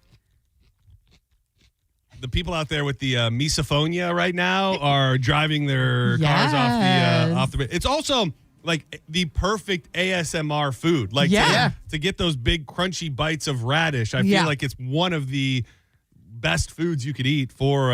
Oh, yeah. It's almost like you're in our mouth, which I know secretly you've always wanted to experience. I mean, I prefer the other way around, but okay. The juice is loose, baby. You're going to make me do it. No. The juice is loose. I wanted to touch on this because it feels up Joj's alley, and I had a fun question for everybody. A Los Angeles County court has granted pop superstar Sabrina Carpenter a temporary restraining order as of yesterday against a man she alleges has been stalking her for an extended period of time and tried, I think, on multiple occasions to get into her home. This guy is William Applegate, 31. They have banned him from being within 100 yards of Sabrina Carpenter or her sister, Sarah Carpenter, and her partner as well, who live in the Hollywood's home that they all stay in together. She filed a request for civil harassment restraining order against this guy. The request alleged that Applegate went up to Carpenter's front door and tried to forcibly open it on May 23rd in an escalation of alleged stalking behavior that has been occurring since at least April 20th. If not well beyond that. His pattern of stalking, trespassing, and surveillance has caused me severe and ongoing emotional distress, and I'm in fear of what he may do if not restrained by the court. Couple things. I feel like crazy people don't care about a restraining order. Like just because you have a restraining order in situations like this, maybe they work better in real life applications where it's like a normal partner situation that goes awry and a guy's got a life and he doesn't want to go to prison. But when you are crazy enough to walk up to a famous person's home because you clearly think you're going to like hit it off with them, or they're going to see you and want to be with you, or you can smell their hair or whatever you want to do. Yeah. Like once you've done that, to me, you've shown that like a piece of paper isn't going to do anything. Like right and wrong tell you can't walk up to Sabrina Carpenter's door and think that you're going to talk to her. I don't understand how somebody like Sabrina Carpenter has access for anybody to get to that front door. As a door you can walk up to. How do you not have security at your house? Yeah. You make enough money that you can hire people to be at your home 24/7. I didn't see this one coming. I didn't see the pathway where Joj was going to find a way to make it Sabrina Carpenter's fault. It is her fault. Hire security, girlfriend. Yeah. If you here's my question, Diz. You have to. Let's just say like you've been activated by a CIA sleeper cell. They do the MK Ultra on you. They make you do things that you wouldn't really do in your entire life, and they turn you into a stalker. Okay. And you're going to like dedicate your life to sitting outside of a famous person's house, trying to catch a picture, a sneak peek of them naked. You're going to be creeping in their bushes. You're going to follow them everywhere you go, but you get to pick the celebrity. All right. Who would it be? Well, it would be whoever you think is on your Rushmore, I believe, of like finest people. So for me, it would be like a Chloe Bailey, Janae Eiko, those type of Janelle Monáe. It would be a female. Was that the wrong answer? No. You just said at least two names that I didn't know who they were. Oh, yeah. Okay. Give me the first one again. Chloe Bailey. What is she in? She's a singer. She was her sister and her. I've seen this girl on your Instagram story. Yeah. Her and her sister were found by Beyonce, and they had like a group. What was the first one? That was the first one. Who's the second one? Janae Eiko. She used to date Big Sean. She's a singer as well. She's fine. It's really just the funniest part about this is me trying to spell who it is. Jhene. Janae. Okay, yeah. I could see I think I see her on your Instagram story as well. Not as many horny or crazed women stalkers towards men. Go figure. That's why women choose the bear. But Joj, who would be your dream stalking victim? Oh my God, I don't even. Michael B. Jordan. Michael B. Jordan. Oh my, that one did. It's like reality here. It's like, what am I doing? I don't know. There's a clear answer for Mama. Yes, Michael B. Jordan. Dude, you know who's been popping up a lot on my Instagram lately, and she's not the prototypical like hottest chick you've ever seen ever. But I think if I was a stalker, I'd have to like in some way in my mind think that this person like wanted to be with me or like be some sort of delusional. Yes. And I think one of the easiest people I could see myself working myself into a frenzy for, Dakota Johnson. Yes. You know what the hell's that? Yeah. She was in she's the 50 Shades of Grey chick. Oh. Yeah. Yeah. I know. She's not even like if I never saw her in a movie and I walked by her on the street, I don't know that I'd you give would a second. notice her. I'd notice her, but she's not like per the naked eye your typical drop dead gorgeous. But there's something like sexually charged about her, and Agreed. she's also very shockingly funny. Like there's just I spent a lot of time thinking about this question this morning. The easy answer would be, somebody just with some big old milkers, but she's I think agree. She's hot. She's very She's very stalk-worthy. stalkable. Mm-hmm. She's cute. I feel like if you were married to Danielle, you could definitely grab her. She's like, she's not like some Sabrina Carpenter. Like, she's again, she's not traditionally. But she's John. Yeah. Like she's like a cool, like I could just see her vibing out at a stick figure show. And this is somebody that I'm choosing to stalk. This is somebody that beautiful women. Yeah. They're everywhere. Yeah. Like this connection that I'm looking for with my stalking victim is a little bit deeper than just I like that. just a hot babe. It's deeper than looks. Okay. All right, I have some offerings today. Oh, I forgot. I've got them coming in from all different angles now. Okay, that's what I like to hear. Hey, hey. I got a They're all at different angles. Like that? Hold on. I gotta find the. This is another message from the prison, and it's the question's weird, but I think it lends itself to a good question ultimately. Okay. This is wild, and at this point, the prisoners might just like hearing themselves on the radio. So I don't even know if this is really happening. But we're gonna get to a grander question that I think is interesting. There is an inmate here. He's been sleeping with a female officer for about 2 years. Okay. She is married, and he's about to be released. She's telling him that once he gets out, she will leave her husband for him. And here's where it gets tricky. First of all, I would say that's probably never going to happen. Spoiler alert. Mm-hmm. But the bigger question that is being posed here, very responsible for a prisoner at this point. He's wondering, since she's currently cheating on her husband, would he ever be able to trust her? And I think the bigger question here is, if you are in a salacious affair with somebody who's cheating on their spouse, can you ever really trust that person, considering you met them while they were actively being a cheater? Once a cheater, always a cheater, question mark. Are you asking me? Yeah. Yeah. No, I don't think so. No what? You can't trust them. You'll never fully trust them. Yeah. You'll always question. It'll always be in the back of your mind. You'll want to. And even if you've been together for years, even if you've known them forever, I think if they're capable of doing it and you know that, I don't think it ever goes away. Yeah, I mean, there's definitely exceptions. Like maybe they're in a relationship where they're getting beat and it's toxic and it's bad and they want out and they're slowly falling for someone. But I agree with you. If I'm the person, I mean, that's totally different than you just being, even if that was the case. But also, Joe, that bitch probably had it coming. Yeah. Am I right? Am I right, I'm sister? sure she deserved it. 100%. Even if that was all true, I think I would still agree with you. It's like, if we get together, I would still go, but the bitch cheated. I gotta stay at work a little bit later tonight. I'll be home closer to 7. Why? I don't think people. Yeah, I don't think often people put it together like that, right? Because away. even if you I think it takes time. Even if you didn't cheat on me, I'm still gonna question that you're not, maybe not outright, but there's somewhere in the back of your mind that I think is a natural reaction to things when it doesn't add up, right? Even if there's nothing nefarious about it, if it's just out of the ordinary or something different that you're going to question. Let me see your phone. No, like even you're getting a gift for Danielle and she wants to see your phone and you say no. Like in her mind, you know what I mean? There's going to be, even though she knows you would never do that.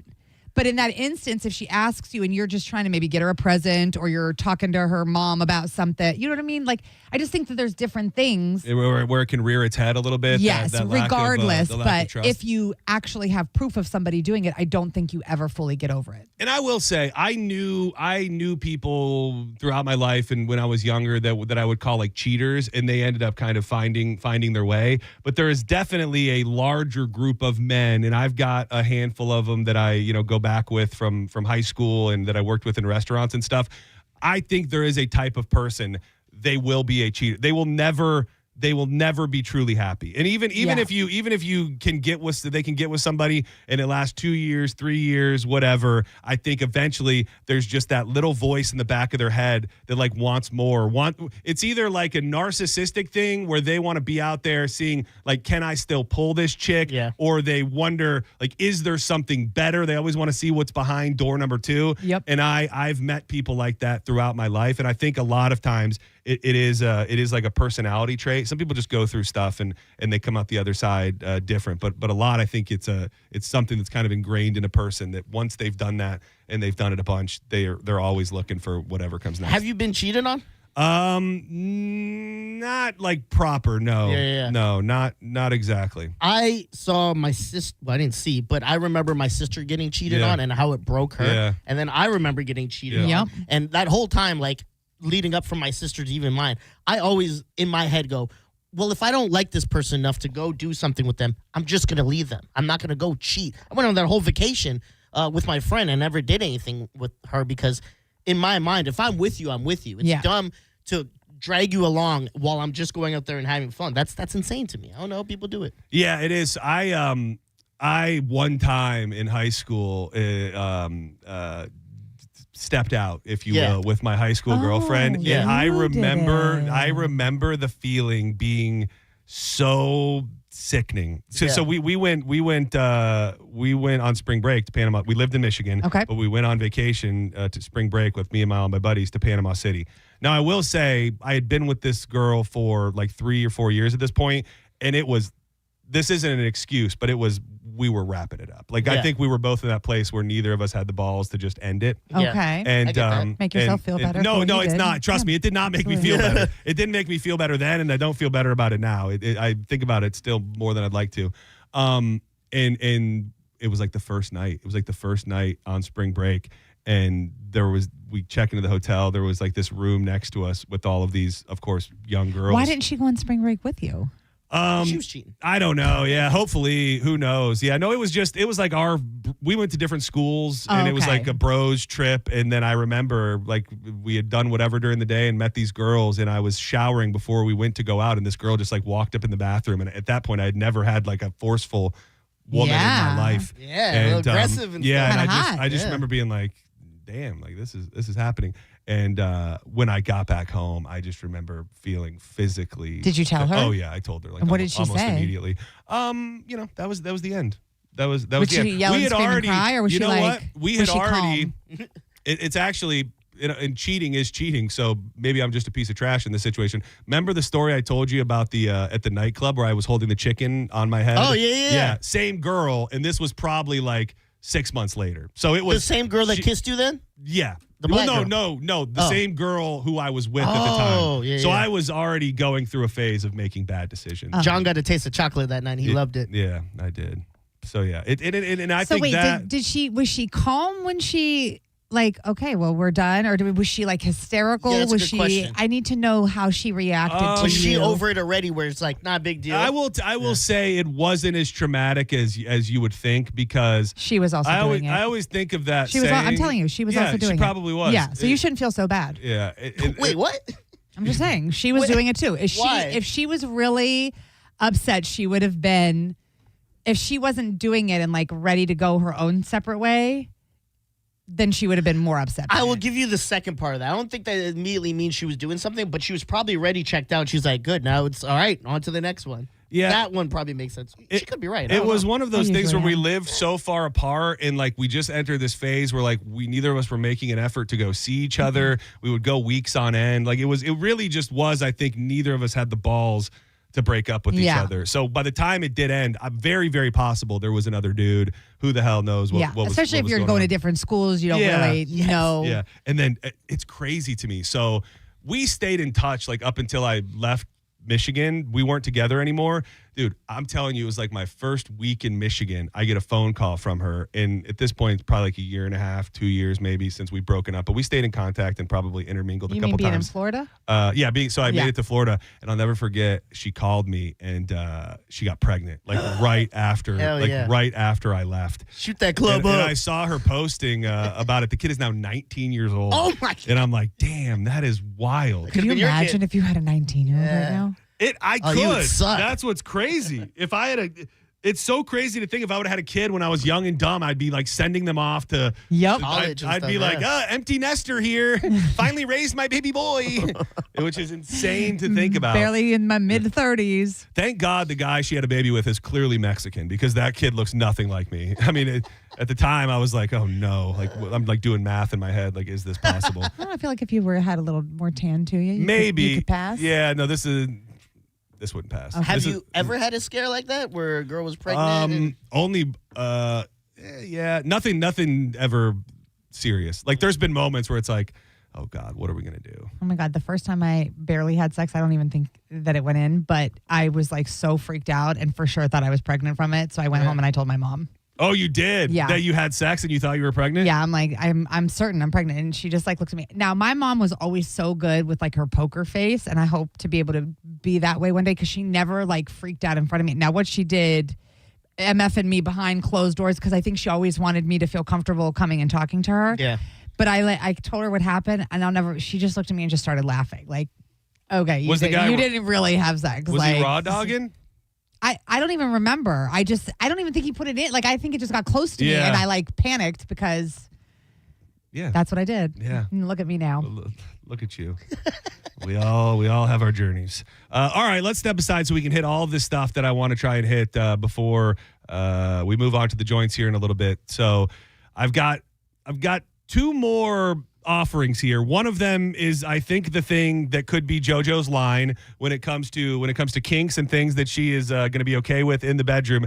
And the second one comes from a lady who her and her man have been trying some things, and I'll just say maybe now they've tried too many things and there's no going back.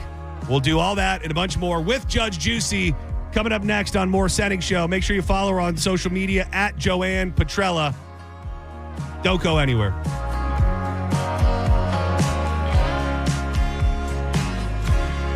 Just when I thought Teaza Energy. It's the pouch you dip between your cheek and your gum. It's filled with vitamins, minerals, tea-cut herbs, and caffeine. I swear by this product. I got my puck right here if you're watching on YouTube. Developed by local doctor Brent Agan. Everybody over at Teaza. Amazing people. It's an amazing product run by amazing people. If you go to TeazaEnergy.com, you can stock up. Use the code BONE20 for 20% off. We were talking about the smoking and the dipping. If you're trying to stop, Teaza is the way. That oral stimulation that we're all looking for, it's going to hit just right. Check out the store locator. They're well stocked in Walgreens, Walmart, 7-Elevens. You can even order on Amazon. Subscribe and save. Have a case of Teaza showing up at your front door every single week. Oh, Judge, we can do this together. Teaza, we love you. Why spit when you can swallow? in Texas, I can tell. You're listening to Senning Show on 102.5 The Bone. Tell us what you think. Head to the 102.5 The Bone app now and leave us an open mic. The open mic on the free 102.5 The Bone app is sponsored by 1-800-ASK-GARY. Life's full of thrills. Like watching your kid take the field under the lights. But for the accident attorneys at Farah & Farah, one thrill beats them all. It's the thrill of knowing the work paid off. Every step, every checklist, every piece in place. Because when it all clicks and I've gotten to tell clients, we did it, you're covered, those are the moments that have stuck with me. Those are the moments I want more of. Yeah, we're built for that. Farah & Farah, Tampa. This is Mav, spokes eagle for Veteran Air, the home services company proud to serve you. Did you know eagles fly on water too? That's right, we use our wings like oars, like a feathered kayak. So if you need help with the water in your house, remember, Veteran Air has expert plumbers ready to cruise over and help with your emergencies and projects. For a limited time, you can get $50 off plumbing repairs of $250 or more. Learn more at veteranair.com. Veteran Air. I want you to take a moment and think of one thing that you really wanted to do recently, but you didn't because your foot, leg, or back pain got in the way. Hi, it's Dan from the Good Feet store. Well, you're not alone. We hear it all the time. Folks fed up with living with the pain that's been keeping them from doing what they love, looking to us for a solution. That's why we're here, to help you get back out there. Good Feet arch supports from the Good Feet store are designed to alleviate, even eliminate, foot, knee, hip, and back pain. Plus, provide improved balance, more comfort, and, well, a better life. Let us show you how we can help turn your pain into possibilities with a free fitting at the Good Feet store. You'll be personally fit by an arch support specialist. And you'll walk around, see how they feel. Then you decide if they're right for you before you buy. With over 200 stores, there's likely one just a hop, skip, and a you-know-what from you. Find yours at goodfeet.com. Stop by any of our 5 locations throughout Tampa, St. Petersburg, and Sarasota today, or visit us at goodfeet.com. Southern Steer Butcher is bringing the heat and making it sweet. For a limited time, Southern Steer Butcher is offering a delicious combination of sweet honey and savory spices to create a bold caramelized flavor. Enjoy hot honey marinated chicken, chicken sausage, pork tenderloin, carrots, and more. But hurry, hot honey is only available while supplies last. For more information, go to southernsteer.com or stop by one of their convenient Bay Area locations in St. Pete, Clearwater, Carrollwood, or Sarasota. Many times, a person hires a law firm after an injury without doing research. It can be a big mistake or not. Sometimes, after you have hired a certain lawyer, you realize you made a certain mistake. But guess what? Just because you hire them doesn't mean you can't fire them. I'm John Morgan of Morgan & Morgan. If you think you've hired the wrong firm, you may have. So do this. Google Morgan & Morgan results or visit forthepeople.com for cases just like yours. You may find that our full-service injury firm should have been your choice in the first place.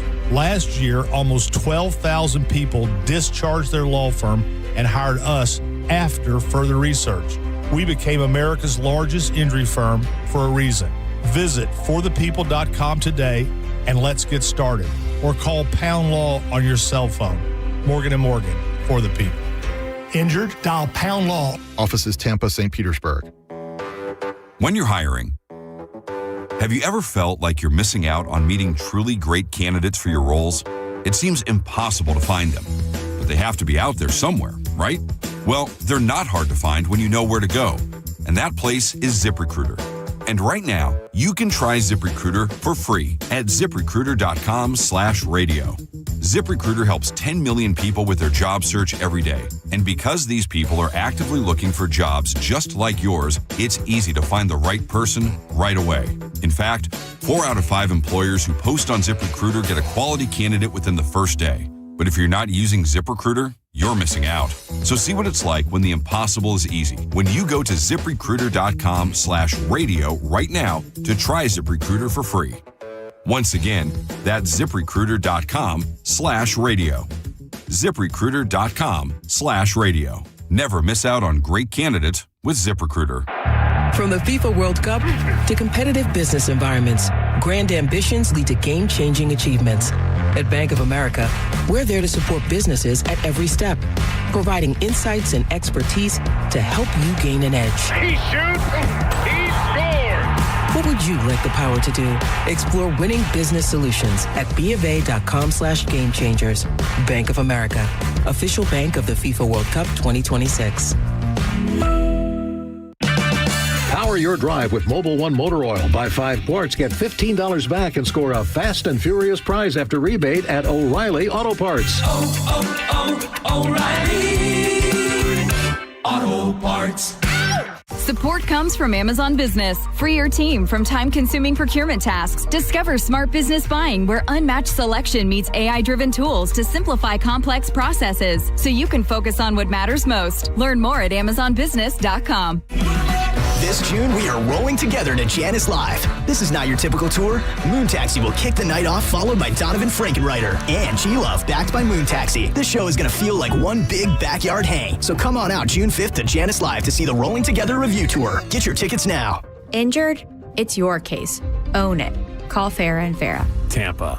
Now, back to Real Raw Radio. Sponsored by Anajar and Levine, Accident Attorneys. Call 1-800-747-FREE. That's 1-800-747-3733. And now, back to Senning Show. With your host, John Senning. Sunday morning, man, she woke up fighting mad. Bitching and moaning on and on about the time I had.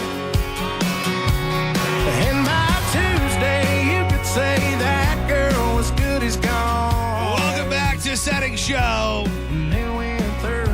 We're honky-tonking on a Tuesday. I am John Senning. He is Dizzy, and you're in the midst of Judge Juicy with the one and only JoJo. Hit her up on your social media at Joanne Petrella. You can hear her most mornings with Johnny B on the Mike Calta After Show.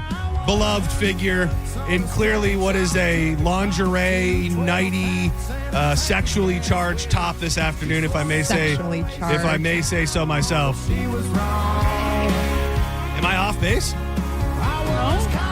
It doesn't feel it to me, but I mean. It doesn't actually. When I saw it on the Bone TV, I thought it more than I did in person. So I don't know if that's good or a bad thing, but. It's lingerie. I'm wearing lingerie today, boys and girls.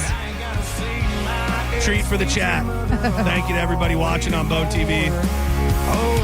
Like the video.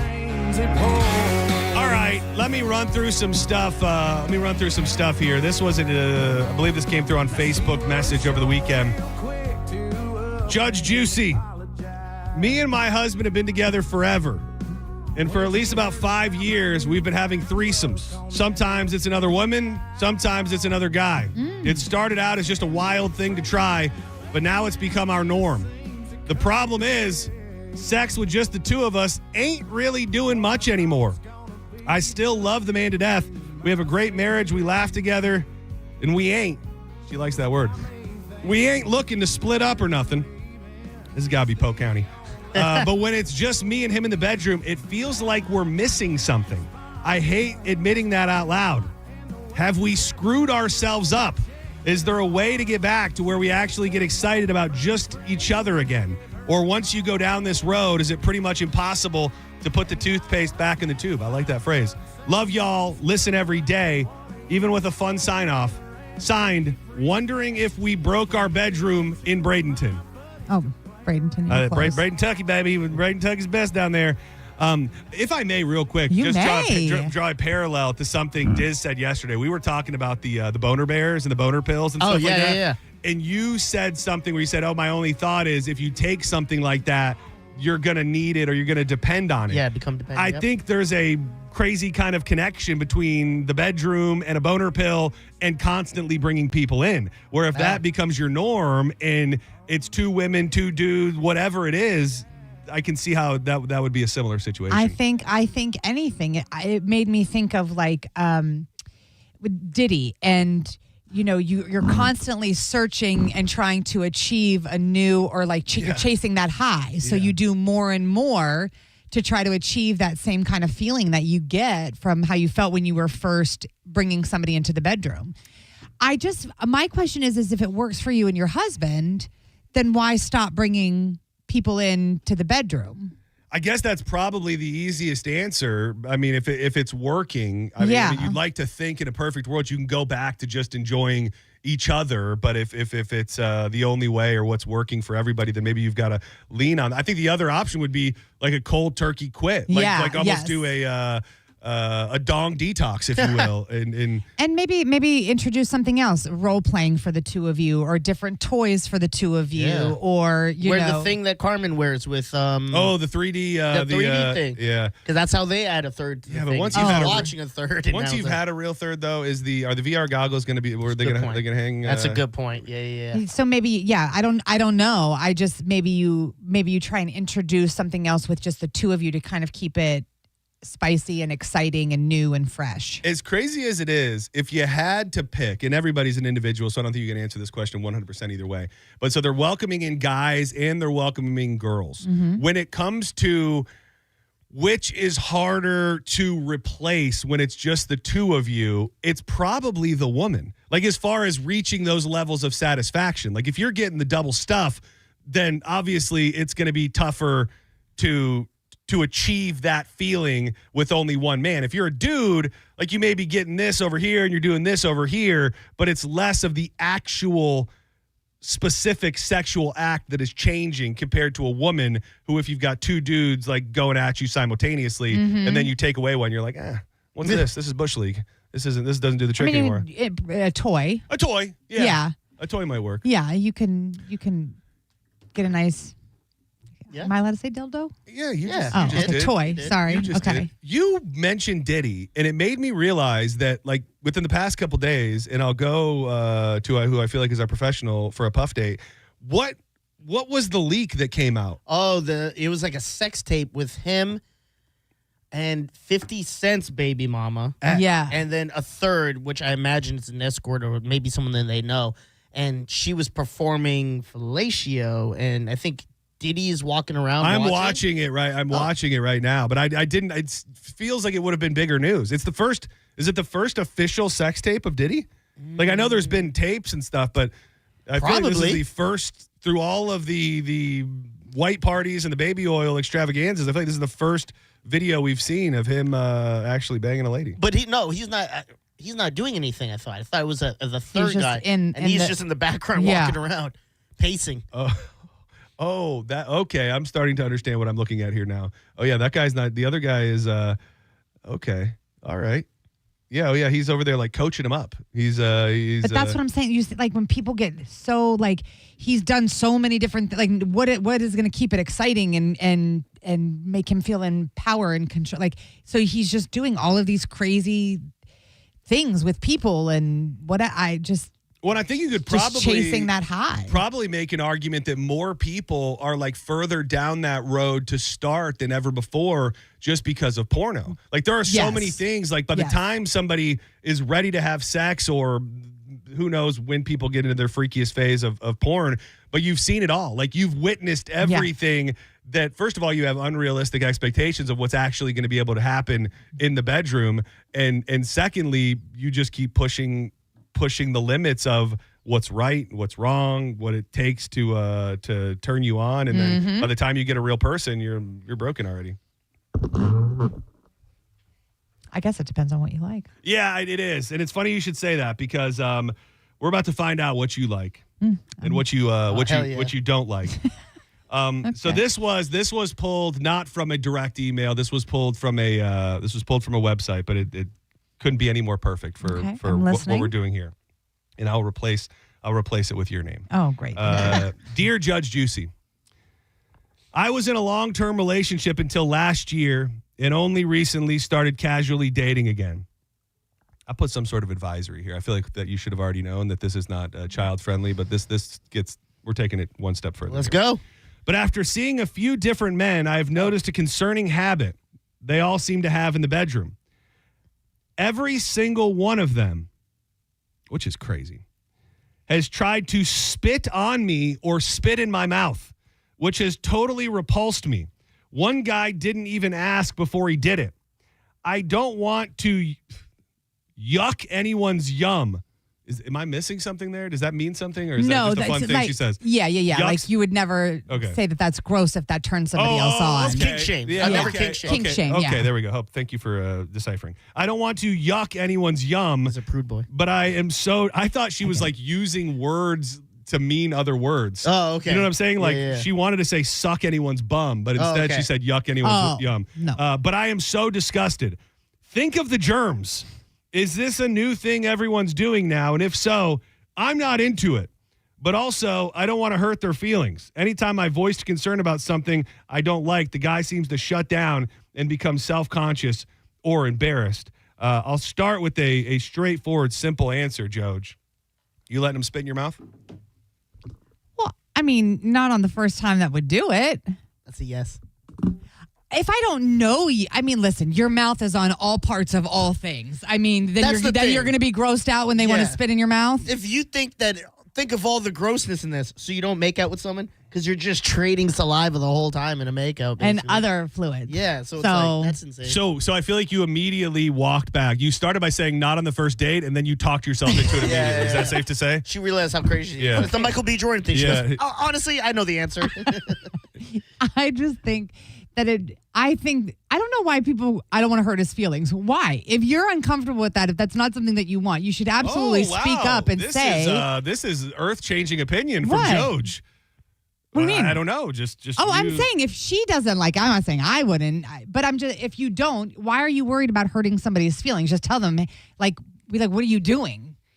Or have a conversation and ask me if it's something that I'm into. Don't just do it and assume I'm going to be okay with it. And then if I say that I'm not okay with it, then you can't be worried about feelings like that. Yeah, I was in a relationship, and when we would get busy, she would scratch the hell out of me, bite me, to the point where I showed JoJo. I go, look at these marks. And she goes, have you said something? I go, I mean, kind of, but it's not working. She's like, say it again. And I did, and it stopped. But you have to be vocal, or they're going to think it's okay. That you're into it. Would you rather be scratched and hurt or have somebody spit in your mouth? I'd rather spit in the mouth. Yeah. Scratched and bit, because, like, you leave war wounds on me with that, and then it's a turnoff if you, like, the way it was biting, I thought she was going to, like, break skin and I would bleed.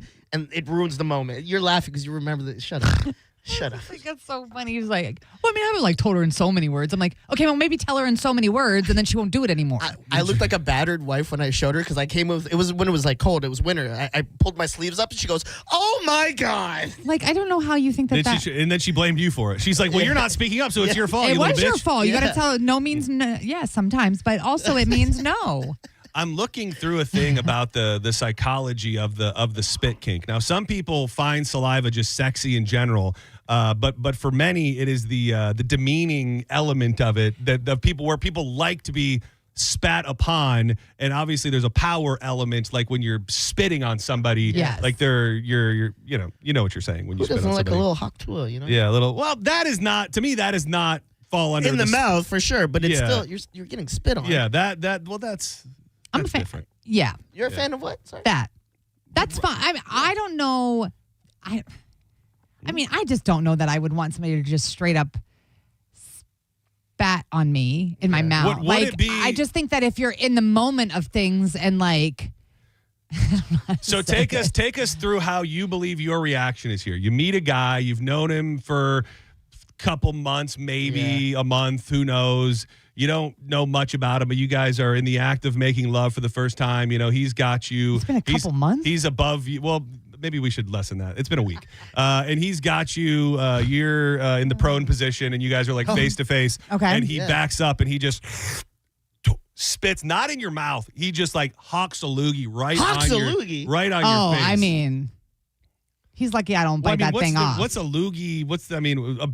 A big spit. A big spit. Loogie sounds like you're going. There's like there's phlegm. Yeah. Okay. yeah. A big spit for a big traditional spit.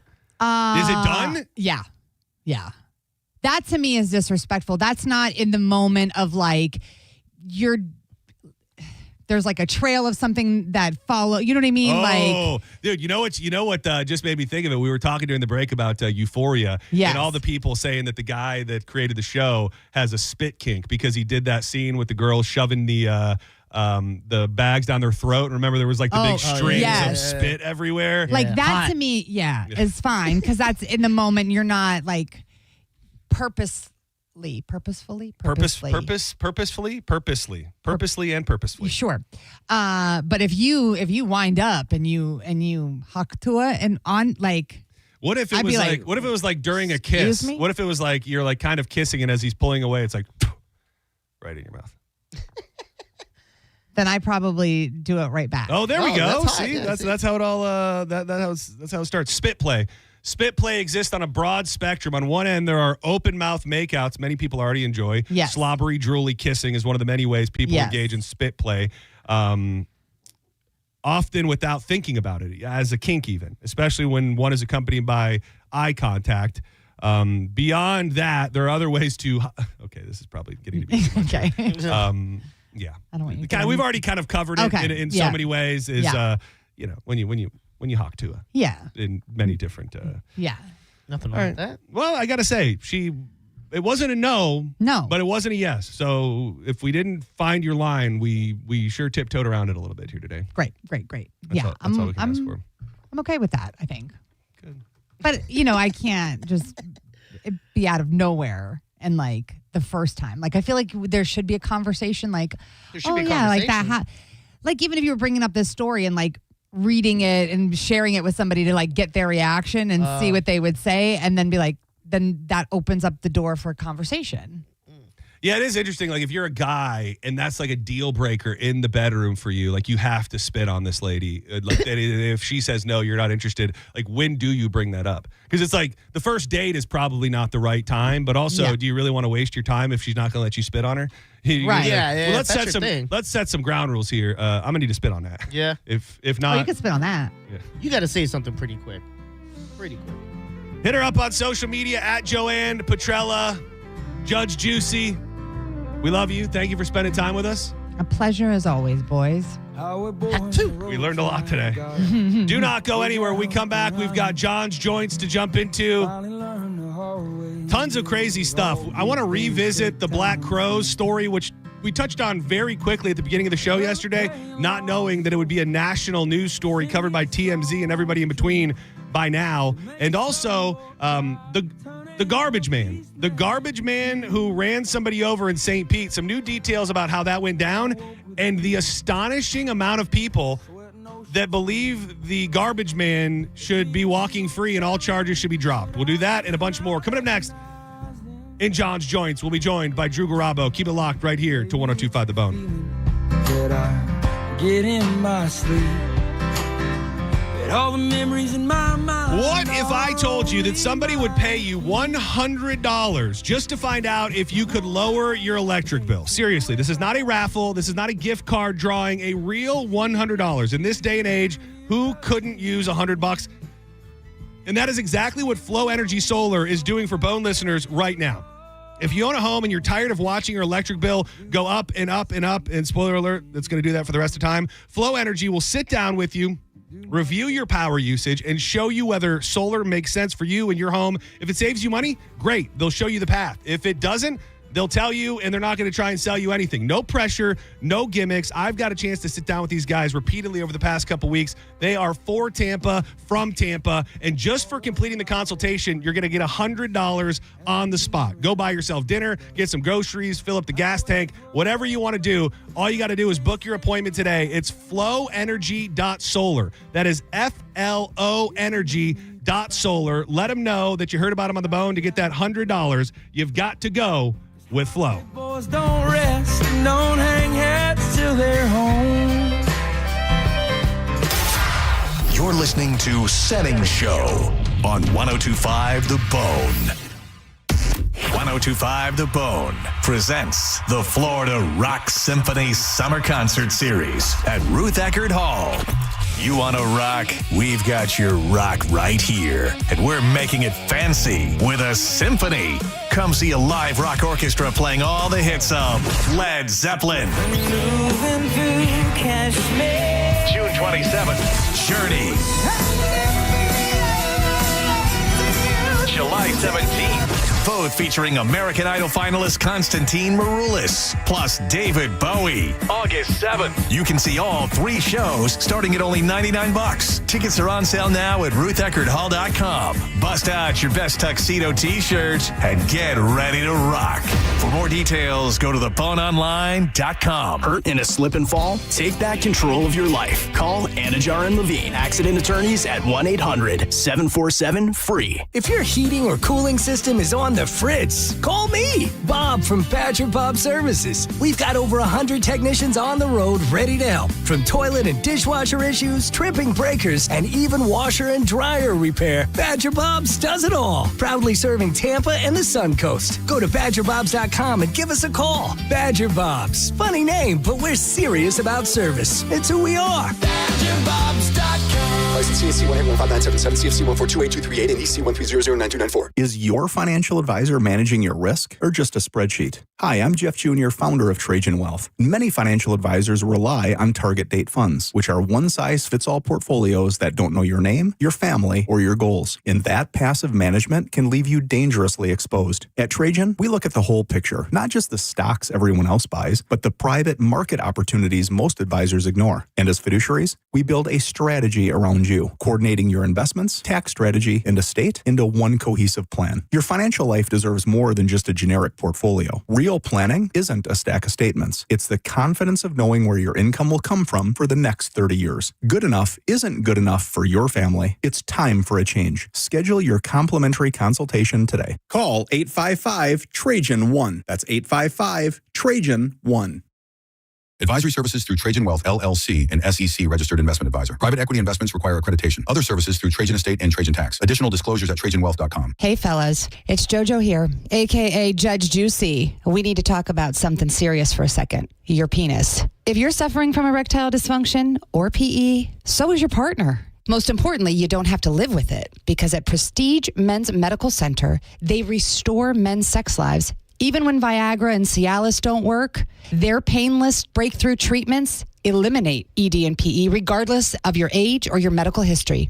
98% of patients see instant results right there in the office before you even leave. Men, you can now last longer. And the best part of Prestige Men's Medical Center, your consultation and first treatment are free. Qualified patients even get their testosterone check for free. Do yourself the favor and call today. 813-288-2202. Get your confidence back. Get back to your old self. So book your free first treatment today. 813-288-2202. Or go to prestigemensmedical.com. And that's my final ruling. Attention HVAC pros. Ready for your next opportunity? Cox Heating and Air is looking for experienced service technicians and duct mechanics to join the team. Great benefits, paid vacation, holidays, and a sign-on bonus. Bring your experience where it matters. Apply today at coxair.com.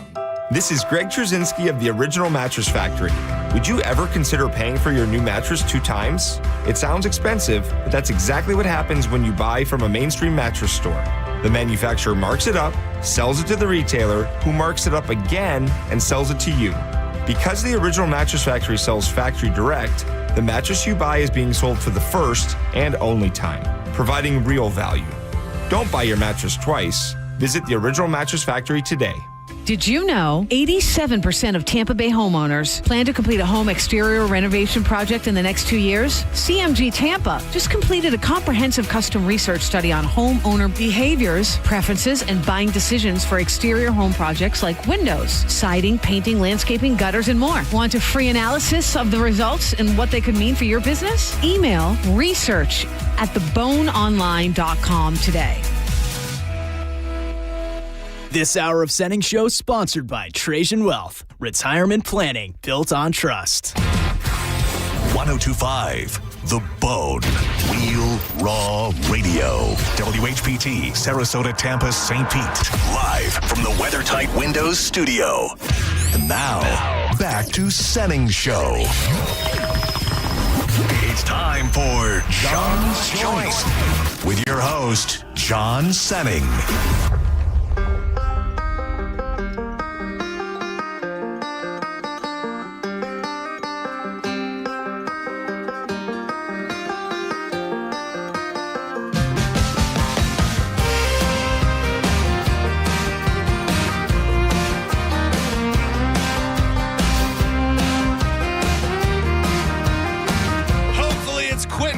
For some of you out there, labor I've been doing ain't got no reason or rhyme, and I can hardly wait for it to finally be quitting time. For us, it's time for John's Joints. Welcome back to Senning Show. Every afternoon at 3 o'clock, we fire up the news of the day, roll them into tight little joints, make it as easy and palatable as humanly possible, some nuggets of life, and much, much more. But it takes a village, they say. I am John Senning. He is Dizzy. And joining us every afternoon to help us burn them down, the one and only host of Drew Garabo Live, Drew R. Garabo. What up? Pizza in the fridge, baby. Pizza in the fridge, pizza in the oven. If you don't got no pizza, then you ain't getting no loving. True. I don't, I'll tell you this much. Everybody can have their opinions. It's up for debate. It is. I heard you talking about it on my way in, and I remember us talking about it years ago. I had never heard of anyone doing that in my life before you introduced me to it. The funny thing is, too, is that I think it's one of those things where I'm pretty sure the neighbors and everybody that I remember did the same thing. So I probably at some point in my life, it was news to me that not everybody did that. I don't think it's as like cut and dry as you think. Like it's either this or that. It's not like ketchup in the fridge or not in the fridge. It's, am I gross or am I not gross? Right. Yeah. Up for debate, like I said. Exactly. But I mean, you don't do it like a pepperoni or a sausage. It knows no boundaries. Toppings mean nothing. I mean, Wow. If you're already willing to let cheese like marinate, what is meat? I mean, if you're already willing to take a dairy product and let it cook or sit in a cold dark oven, then what is meat? I mean, at that point, sausage and pepperoni, those are cured meats. I mean, you can have a stick of salami and leave it out on your counter for weeks. Yeah, you got me there. Yeah, well, like cured meats don't have to be refrigerated. They're salt cured, right? Yeah. So I mean, it's pretty much you're already halfway there. Yeah, I mean, to me, if there's no mold on the bread, like then put it in your head. That's what I always say. There's no mold on the bread. Put it in your head. If there's no mold on the bread, take it to the head. If it looks nice, get a slice. Exactly. Right. Dude, I don't even want pizza. I want to go get a pizza just so I can eat a slice and then stick it in the oven and then save it for tomorrow. Yeah, we had to do that because at Nona Slice House, the nice lady thought she was pretty sure we had said four square Detroit. But then she was like, I thought you might have said 8, so I put in for an 8 and I charged you for a 4. But we were going right to the movie, so I was like, oh, is this going to be okay in the car? Yeah. I'm like, Senning's been doing this for years, and he's I would still do it. I would still do it. We know. But that, I would say, you are reaching a different temperature. You're reaching a different it's not room temperature. danger. Yeah. You're reaching a danger zone of sorts. It's almost slightly cooking it again. You might be, yeah. It could be. the cheese was bubbling when we got back from the movie. That's like taking your pizza in the oven and then turning it on for a few minutes. With still in the. I think I could be wrong. I want to say that back in the day, Little Caesars encouraged you to put the whole box in the oven. What? Like after you're done? Like No. To reheat. Okay. Yeah. You can do that as long as it's at like below like 250. I think the box isn't going to burn. Yeah, I definitely remember some pizza growing up saying, like, just put the whole box right in the oven. Although Little Caesars has those big ass, like when you get pizza, it would be a gigantic like rectangle of a box. Can you put a little, no, you should never put a pizza box in the oven and turn it on. It's highly flammable, has glues, inks, and grease-resistant coating that will easily ignite, melt, and release toxic fumes at oven temperature. True say, just under 250. Yeah. It sounds more like a recommendation. I do think 250 seems fair. Like that's that's one step above a smoker. I mean, that's a nice low and slow. That's a nice low and slow. Killing cook for you. people today. Dude, I meant to, I wanted to send it to you. You were talking about the movies and how busy they were. Like 10 minutes after I heard you say that, I saw a story from like Poly Market that said AMC Theaters just announced its highest like attendance record for a month since like 2017. It was the month of May. So Michael probably was bringing a lot of people out, and then but those two back rooms and Obsession just started, I think, on June 1st or maybe a couple days before. Well, and I think it has a lot to do with just from noticing what they're choosing to do with the movies. Like there was a period of time there, and I know that like Tom Cruise was fighting against this, where they were bringing stuff right to on demand. Like it didn't even get a chance to just be in the movie theaters. I think a lot of the big budget films are at least doing a month or 2 months where you have to see it in the theater. When I think COVID started, well, we'll just bring everything to on demand, or we'll bring everything to a streaming platform. And some of them were doing simultaneous. And I think for a bunch of people, if you have the option to go see it or not see it, you want to know what I do want to go see in the theater for nostalgia's sake is Scary Movie. Oh yeah. Scary Movie comes out on Friday, and I think that'd be a fun one just to see with a bunch of people and raucously funny. I hope that they can recapture that, whatever the hell we call that genre of movie, with the Naked Guns Spoofs? and the spoof type stuff that's just completely over the top. I have high hopes for it, so we'll see. I'll tell you, people are back full on in the theater because looking at Fandango, I'm like, we'll be able to get tickets on a Sunday night for Obsession. No, literally every theater in the area was sold out afternoon and evening. And then you got cucked out of your seat. Well, someone was sitting there, but a very nice young lady usher made sure that we sat in our rightful seats. What was the last movie y'all saw in theaters? Obsession. Sunday night. I went and saw, there might be another one, but the last one that I remember going to see was the Tim Robinson one. Friendship. Oh, Friendship. Yeah. Okay. That was so Oh, good. that seems like a weird one to watch in theaters. Yeah, the thing is that it's not for me always like, this is a movie theater movie. Yeah. It's, I want to see that now the day that it comes out. Got Like you. that one. Yeah, that makes sense. I was so interested in seeing the Tim Robinson movie that it was less like, I need to see that in the theater, and more in, I don't want to wait for it to come out. So I want to say the last couple that we did were comedies that I've seen. Comedies are good. The only issue is sometimes, like the comedy, they don't give a break for the laugh. So as they're telling another joke, everyone's laughing. You're like, I missed this joke. Well, I think the one before that, I went by myself, and it was over, I think it was sometime around Christmas break, because I went and saw Naked Gun by myself in St. Pete, which they said, go see it with a crowd. There was nobody in the theater, so it didn't really work out very good. Yeah, we saw that one in the theater, and Teenage Mutant Ninja Turtles last year, a year before. That was great. Oh, yeah. The Seth Rogen produced one. That was good. So good. Yeah. I was surprised at how well that was. Yeah. Dude, I meant to send you this only because we're thinking about movies, and I'm thinking about the next movie that I want to see in the theater. Yeah. And it's probably Disclosure Day. Outside of Scary Movie.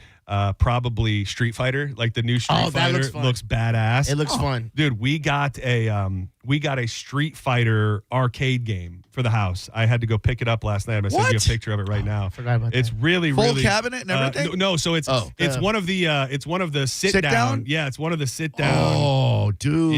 Yeah. Hold on, I'm gonna send you the picture right now. Which is even cooler than the standard. Absolutely. And it's got like 5 or 6 different types of Street Fighter on it. I just sent you the picture. And then it's got like 1, 2, 3, 4, 5 other games. Spent quite a bit of time playing that last night. It's pretty sweet. You need tokens? No tokens. No tokens needed. That is so cool. Yeah. 1944 is on there? Yeah. Have you played that game before? Yeah, it's a plane, like a flame. Yeah, right? yeah. I was playing that last night. It was pretty fun. I was worried that E Honda was not going to be able to do his hand that you can do on Super Nintendo. Don't worry, I still got it. Still got it on lockdown. I did have to go to. People ended up being super nice. But so Danielle, she buys things off the internet, and she's like, "Hey, I'm gonna go buy this. Will you look at the address?" And I go, "That's pretty deep on the south side of St. Pete."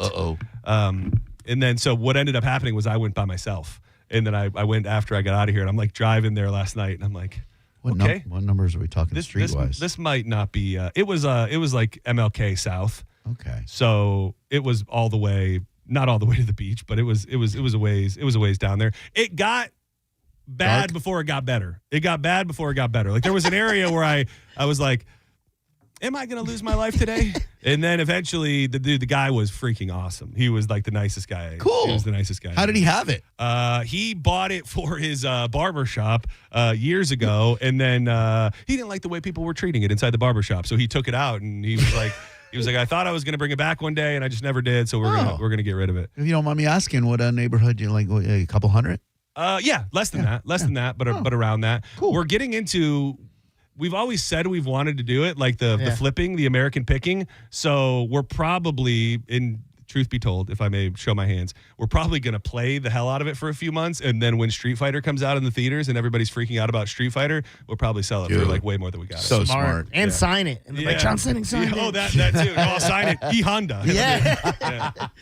Yeah, the movie looks pretty cool. It's got a bunch of wrestlers in it. Like Cody Rhodes plays Guile. Roman Reigns is one of the characters too. It's got a crazy cast. It looks like it understands what movie is. It's supposed to be dumb. It's supposed to be crazy. It's supposed to be out there and fun. Yeah, because the first one, or not terrible. That was there only been one? Because that was with Jean-Claude Van Damme. And he played the American. I wanted to like that so bad, but just because I was a Jean-Claude guy, it was terrible. It was so bad. Oh, Momoa is in it. It's got Ken and Ryu were barely in it. They were like con artists and bad at it. Like it was just so all over the place. Dude, Eric Andre is a character in there. Love like him. all of the characters are all over the place. Andrew Scholes plays one of the characters. 50 Cent plays Balrog. So it's just a crazy cast. There's some some country singer who wears the mask all the time. Is that true? And he's playing the guy who wears the mask in the movie. Wait, there's a country guy I see this guy, Orville Peck. Is he a country guy? Like a mask, like a lib mask, or like a mask, no, like not a those. Halloween mask? Yeah, no, he does. It almost looks like a crazy blackface type thing, but it's not really. It's like a dark black mask. Yo, he's playing Vega, which he was one of the bosses. Please pardon my ignorance, but what's the mythology? I've never seen Street Fighter. I've never played Street Fighter. Like, what's the difference between that and like a Mortal Kombat? Nothing much other than just different characters. Okay. And, like, I don't remember how they all got together necessarily. Like, I don't know why the Street Fighters are fighting each other on the street. Street Fighter and Matt, I think it's just to prove who's the greatest in the world. Okay. And Mortal Kombat, it's like in all the realms. Yeah. I mean, in the universe. Yeah, more and realms, based in although these people are shooting fireballs out of their hands. Baruka! They still are like more human-like than like the Chinese man that can give you the uppercut with the electricity through your soul. Anybody a Tekken guy? I was. Tekken was fun. Tekken had a moment. Yeah. Did we ever do a Tekken movie? I want to say yes, but I could be wrong. Probably. They probably did terrible. Yeah. It was like in a time capsule. Tekken didn't have the staying power as Mortal Kombat. People loved the new Mortal Kombat movie too, didn't they? Didn't that come out? I think so. Yeah, the first one wasn't bad. The remake of them. The originals were fun and dumb, but from what I heard, it's like that's why they made the second one. It did so well when it first went out. Drew, I'd like to get the joint started today with a quiz. Now, there's a possibility that you saw this story today, but I think you are very, very good at food and items and pop culture. Thank you. Really from anything starting in the 60s through modern day. And something that has eluded me my whole life is I know a lot of people who enjoyed it and still enjoy it to this day. I've just never been one of those people. Yoo-hoo, one of the most beloved beverages for decades. Love it. Chocolate drink? Yep. Like, to me, it just never, I had to have had one. It just didn't have the chocolatiness that I was looking for, or the richness. Like, it almost, to me, tasted like chocolate water. Chocolate water. Yeah. That's all it was, though. It right? just made me want a proper chocolate milk. I get that. Yoo-hoo. I love Yoo-hoo. And chocolate, strawberry, banana, and coconut, I believe. So here's the I question. thought you meant that was one flavor. I was like, that sounds awful. It's the fruit punch Yoo-hoo. But it is loved for decades. But for a brief period, Pepsi stepped into the game and made its own chocolate drink to rival Yoo-hoo. Do you remember the name of that Pepsi Yoo-hoo rival from 1966? Not what the Pepsi was named, what the rivalry was named? This was a Yoo-hoo like drink that Pepsi made to try and compete with Yoo-hoo in 1966. And what's the name of that drink? Yes. Okay. 3 years before I was born. Yeah. Can you tell me the first letter, please? D. Yeah, got him. Yeah, that's okay. Got him. Oh, okay. I feel like it's one of those things where if you didn't know it. No, I don't think I do. Dark Pepsi. that was a serious guess. I wasn't trying to laugh. That's good. That's actually. It was it? That's what is absolutely right. Yeah, it's Dark Pepsi. Is it really? Yeah. You're messing with Dark Pepsi with a touch of. No, I lied. Okay, I was like, thought he was roasting you. Pepsi introduced Devil Shake in 1966. According to the New York Times, a $10,000 internal study predicted Devil Shake would outsell Yoo-hoo by a margin of 5-3. Spoiler alert, that did not happen. Within a year, Pepsi had discontinued the chocolate drink and sold its Devil Shake operations to Yoo-hoo for $1. It conceptualized Devil Shake. Pepsi failed to take into account the rival Yoo-hoo held the rights to the technology needed to make the chocolate drink shelf stable. Throw it in the oven. It'll be fine. Pepsi partnered with Yoo-hoo briefly, paying their competitor $1 million to produce Devil Shake, but ultimately ended up losing millions. Oh, damn. So they had to pay them to help them produce it and then realized that we'll just sell you everything for $1. Wow, no, I had no idea that my grandparents in New York used to get Shasta diet chocolate fudge soda. Oh, wow. Dude, the takeover now, the huge thing is the dirty sodas. Oh, yeah. Like there's that swig place that is popping up everywhere. People are waiting around the neighborhood, and they're now doing a version of them in Mickey D's. And it is, some of them sound weird, but it's kind of a return to like the soda jerk. Yeah. Is ultimately what it is that like when you used to get a Coke, there used to be a guy that would squirt the syrup and soda water and stir it up. This, I think, is that, but a lot of them have cream in them and they're different flavors. I know that when you drink a soda, just a soda, like it's got the syrup in it, there's just something about stuff that has syrup squirted in it that is not appetizing at all to me. That guy is called a soda jerk, by the way. Yeah, the guy soda you jerk. discussed. Yeah, soda jerk. Big New York drink is called the egg cream. Doesn't have any egg in it, but it's seltzer water, milk, and chocolate syrup. Yeah, that is people. It's a classic. Delicious. People liked it. We have some developments here in the Clearwater teen takeover. A 16-year-old boy accused of shooting another teenager multiple times during a teen takeover on Clearwater Beach has been arrested. Noel Marsh III was arrested in Haines City on Monday night and charged with attempted second-degree murder, discharging a firearm in public, and unlawful possession of a firearm by a minor. On Sunday, 17-year-old boy was shot during the teen takeover in Clearwater Beach. It happened around 5:15 p.m.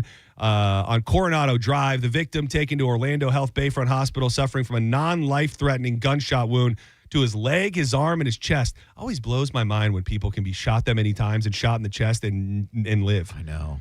It does happen. Authorities said the gunfire broke out shortly after a fight during a planned gathering organized through social media. This senseless act of violence occurred between two groups known to one another. Coming from the police chief, Michael Wallach, a dispute started between the two a month ago in Winter Haven, and on Sunday there was a fight earlier in the day that occurred before the shooting. The victim told detectives that the dispute stemmed from social media and party-related rivalries. Wallach said Marsh was identified as the shooter early on, but was not arrested until Monday night at his home in Polk County. Wallach said Marsh refused to talk to detectives. He said that the suspect is believed to have fired 7 times. Jesus. We are fortunate that the victim or other bystanders were not killed in the gunfire.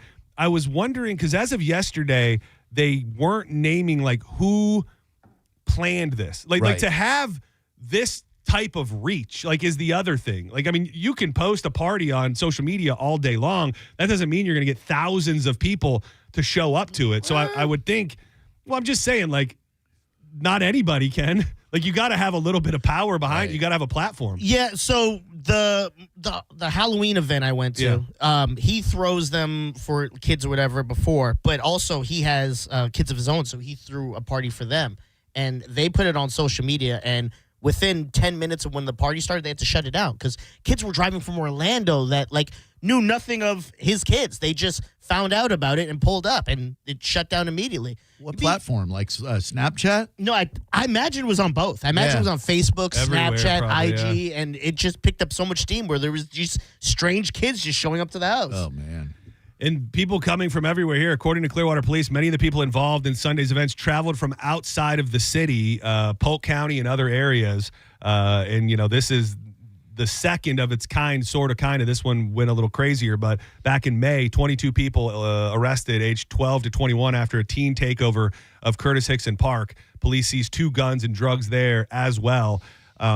Still nothing about who actually planned it. And I think, Drew, that you're asking all of the right questions, and like, what part of it is breaking the law? In that like, just like, if you're in a place where you can't loiter, like, obviously there are loitering laws and things like that, but just getting people together in public places, not inherently against the law. I think probably once you have 1 or 2 of these, there will be ways to shut them down before they ever get a chance to get going. Curfews, I think, wouldn't have even helped here because they said they're having issues in Atlanta and Detroit and other spots with these same things, and they were happening all late at night. They put curfews in place that stopped a lot of them. This one was an all-day at the beach type meetup, and I don't know from a legal perspective what you can do to stop them before they ever even happen. Maybe Mo DeWitt will know, is there a legal way on a beach, a public beach, you can go, more than 10 teenagers in one group? Nope, can't do it. And I think the secret might be, and again, you're still a legality in here, is just an abundance of police presence. And then is there enough knowing what's going on here? I know you can't just grab people and start searching them, but if you have a trend of, okay, we've had 2 in the last 2 months as somebody was shot and we're cleaned up a bunch of guns from the other one, like, there may just be a little bit of a preconceived notion there that these are not safe, and we have to make sure that these people do not have guns at any given time. Yeah, and big ups to the Pasco Sheriff's Department for shutting one down before it even got started last night at Crate at the Grove. Oh, we did talk about it with Mo last week because Grady came out and said he wanted to start charging the parents. Right. And Mo pretty much said, wishful thinking when it comes to criminal charges, especially if they didn't really break a law. Like, if there's a gun charge that can be put back to the parents, maybe.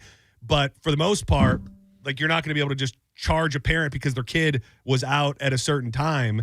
Definitely not criminally. If you wanted to try and do some things civilly, there might be options. But yeah, it's an interesting new phenomenon that is unfolding in our area. And who knows? Does all of this make kids want to be involved in them more, or does it die down a little bit from here? The first part that you said, do you remember a couple of years ago there were shootings on Clearwater Beach?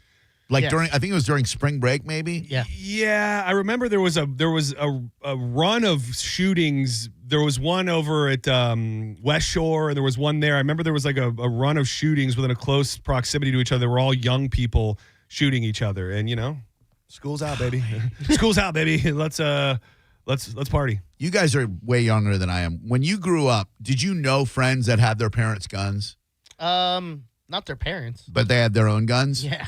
I didn't have one person that I knew of when I was a teenager that had a gun other than like hunting rifles. Yeah, no, I was also like people hunted so much where I lived that everybody probably had a gun to hunt with, but I don't ever remember like anybody driving around with a pistol or anything like that.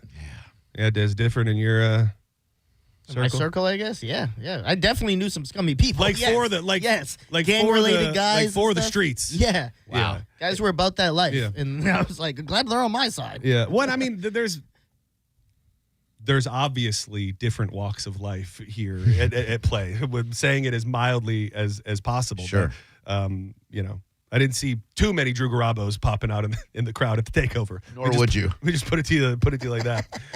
Man, it was so crazy. I thought not that this was going to be a nothing burger, but I saw it early in the morning yesterday, just from Facebook friends, and we brought it up very, very briefly at the beginning of the show yesterday. And the funniest, most ironic part of the story to me was that you had Kid Rock on Saturday night, damn near sold out, with the most America-loving, right-leaning crowd that you could probably compile at the amphitheater. And then 24 hours later, you had the Black Crowes, I guess, pissing off so many people in the crowd that there was a mass exodus.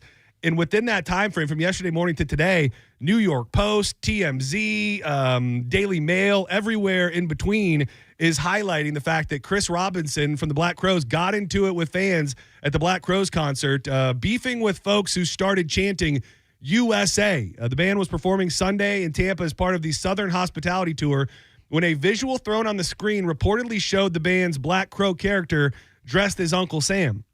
And I was listening to you guys talk about it, Diz, with Monica and JP.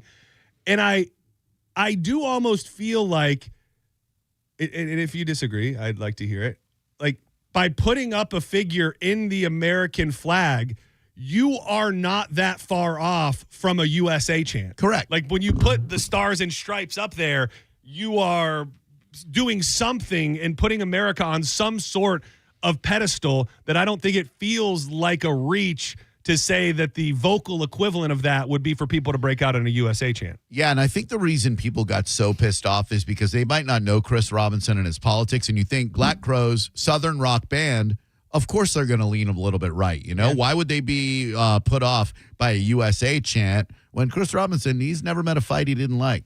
It's almost like if we were at that event yesterday and you were wearing your NASCAR shirt and everything, and someone's like, vroom, vroom, baby. You're like, whoa, I know what I'm wearing, asshole. Yeah, like, yeah. I don't need a geography lesson. Yeah. And that's what it was. It was, so people he put up the USA Crow. Thanks for the geography lesson.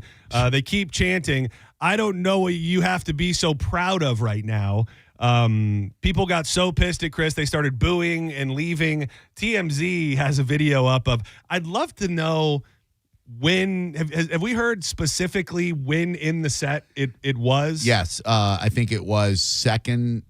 So it was right before She Talks to Angels, which I think is near the end, maybe like 5 or 6 songs left. So it was ramping down a little bit. Like these people didn't leave two songs in at this point. I would be curious, and he will probably say nothing, but Whiskey Myers, the guy that opened for them, it was really a co-headlining tour. From what I understand, they performed for almost the same amount of time. I know nothing about his politics. I imagine they're different. And it's just one of those things where, not that rub is enough to tarnish you, but if you're on tour with these guys and now they're headline news everywhere because they were mad at a USA chant, I would think it could at least, by association, not be the best thing ever. Yeah, and if a lot of people were there just to see Whiskey Myers and then they start chanting USA and Black Crowes have a negative reaction to that, well, yeah, they're going to walk out. It is crazy because, and I didn't talk too much about it yesterday, the Kid Rock show, and I remember thinking this too when we saw him at the Rock the Country. He has the thing at the beginning with the Pete Hegseth thing, which not for me. Other than that, he did not say one political thing one time. And there's this bizarre feeling. I had it last time I was at a Kid Rock concert, and I had it again on Saturday night. It's like this awkward feeling where you feel like the show he's putting on is not for the people who were there. And I've never seen anybody else where it's like that. Because, I mean, I'm looking at the crowd, it's a Fox News crowd. I mean, it's older, it's a lot of American garb. Like, I don't know that these people are Devil Without a Cause Kid Rock fans, But I mean, he starts the show with an MGK song that is like a vulgar rap song. He then, the first half of the set is all early rap music. And I'm just feeling like this doesn't feel like these people came here to see any of this. And it kind of goes up and down, and he does some covers and some things like that. But he is I really believe if you could wipe away everything that anybody knows about Kid Rock and you considered yourself just a music and entertainment fan, if you sat down and just watched that show and you could have a little Men in Black thing that would wipe your brain clean, 95% of people could find themselves entertained at any given moment. If it's just from the theatrics, he still does the thing where he gets up and he plays the drum and he plays the sax and he plays the guitar. He does a little DJ set, DJ Bobby Shazam and all of that. He just having seen a lot of concerts and feeling like my fandom for Kid Rock is waning based on just how political he is. You go and you see him in concert, you go, this is pretty much a similar show to what he was doing like in the early 2000s. It's very, very interesting to me. Yeah, I think on stage he probably has that desire to entertain everyone, like old fans, new fans, etc. But then like you get him in front of a news camera and you know. Yeah, it is. It's just an interesting path. And I guess the question is, imagine a world where Kid Rock never got in front of a camera politically or chose not to take that fork in the road. Is he doing Janice? Is he at the Leesburg Bike Fest? Oh. Like, is the political nature of what he does fueling the people that are coming there, even if the people that are going don't really love all of the music that he's performing? I think had he not taken the path that he did, he probably would have been one of the artists on the America 250. Yeah. You're probably right. Well, what's interesting about that is none of those guys necessarily were politically charged. That didn't work out very well either. Did you guys see Jay-Z at the Roots picnic? Yeah. Was that where he was like throwing shots at everybody? Yeah, with the afro. Yeah. Oh, dude, it was so cool. Who caught the smoke? Dame Dash caught some smoke. Drake caught some smoke. Kanye, Nicki. Yep. There was someone else. Not Jaguar, but what's her name? The lady who took out to Lib Kweli. Oh. It's a big cat, not a jaguar, not a puma. This is not a D's Nuts joke. Jaguar, puma, cougar. No. It is jaguar. Is it Jaguar Brown or something like that? That sounds about right. The girl you're talking about. Yeah. Getting back in the This game. hair's cool. Don't go anywhere. We got more joints headed your way. It was the kickoff of hurricane season yesterday. The information, they always try to give us a sneak peek at what's coming, might not be the worst that we've ever had. I'll tell you about it and why we shouldn't let our guard down either. And then I've got 2 instances of new scams that are hitting the Tampa Bay area. The scammers are getting better and better. It's terrible, but it's hard not to be impressed. I'll give you all the details coming up next on the back half of John's Joints. Keep it locked right here to 102.5 The Bone.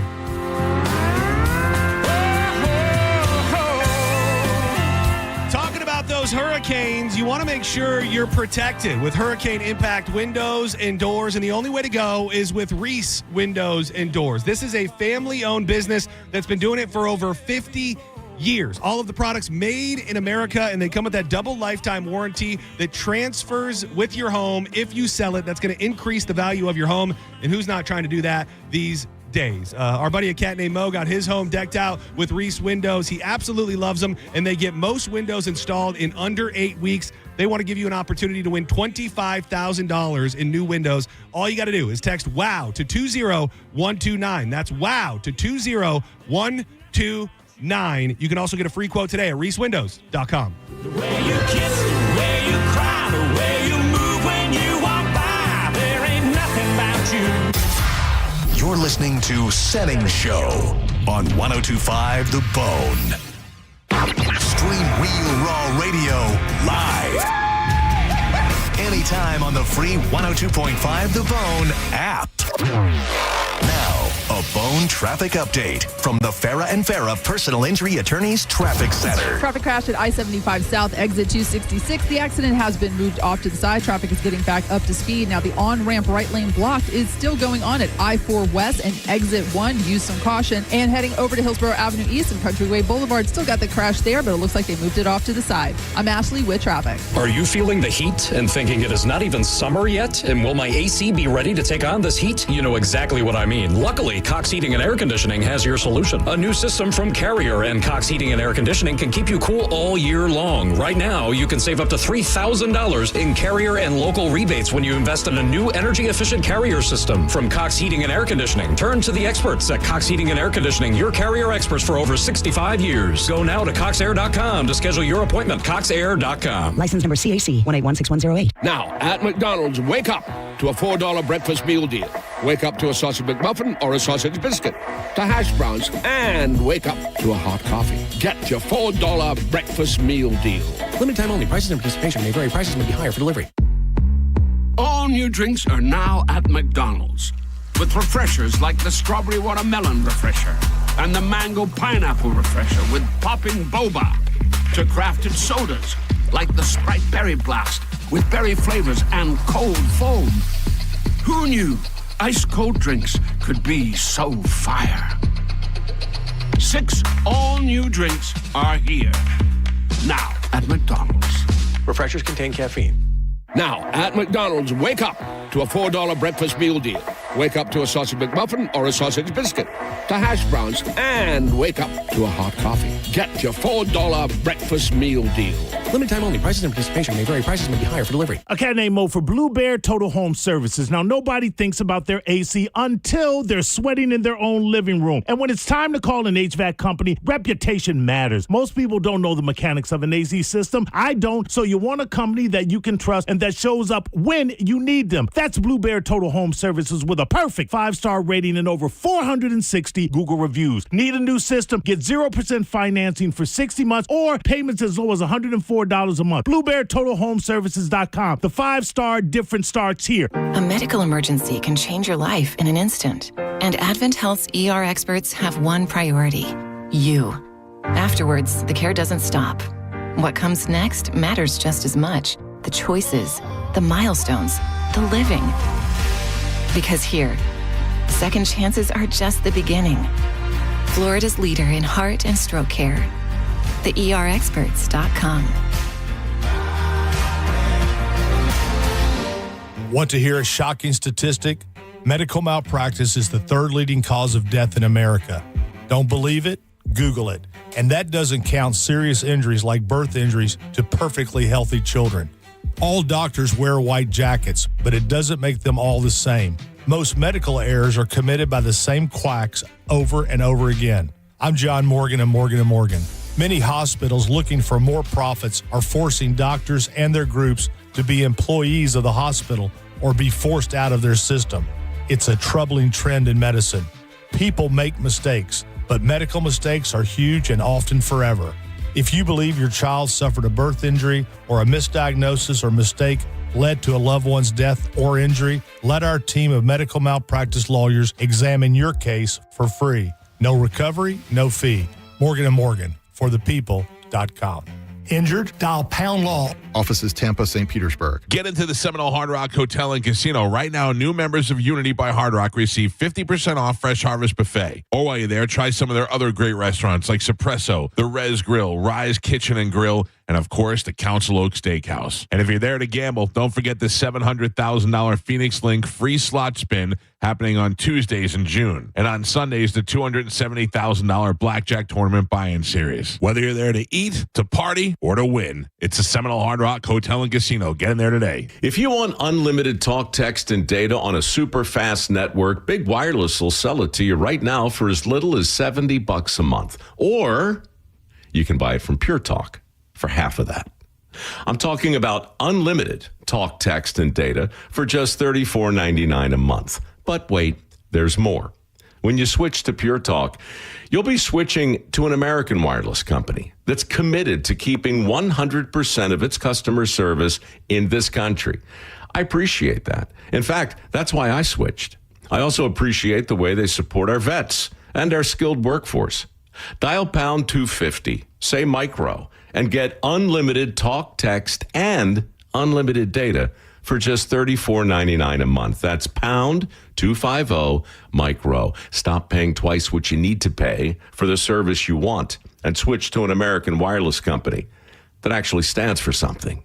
Pure Talk. Join us for the 4th annual Sergeant Anthony Molstad Defender Ruck, June 6th in St. Pete. Ruck it, lock it, or run it. Registration is now open. Sign up now. RunSignup.com/Anthony's Defender Ruck. The event is to help prevent soldier suicide in the honor of Sergeant Anthony Molstad. Join us June 6th in St. Pete.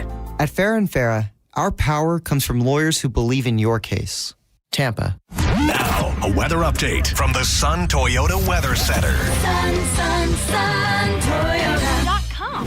I'm Fox 13 Chief Meteorologist Paul Delegato. A couple showers and thunder showers developing later tonight. We'll see lows in the mid-70s. Showers and thunder showers ending on Wednesday, high in the mid-80s, less humid on Thursday. Now, back to Real Raw Radio. Sponsored by Anajar and Levine, Accident Attorneys. Call 1-800-747-FREE. That's 1-800-747-3733. And now, back to Senning Show. With your host, John Senning.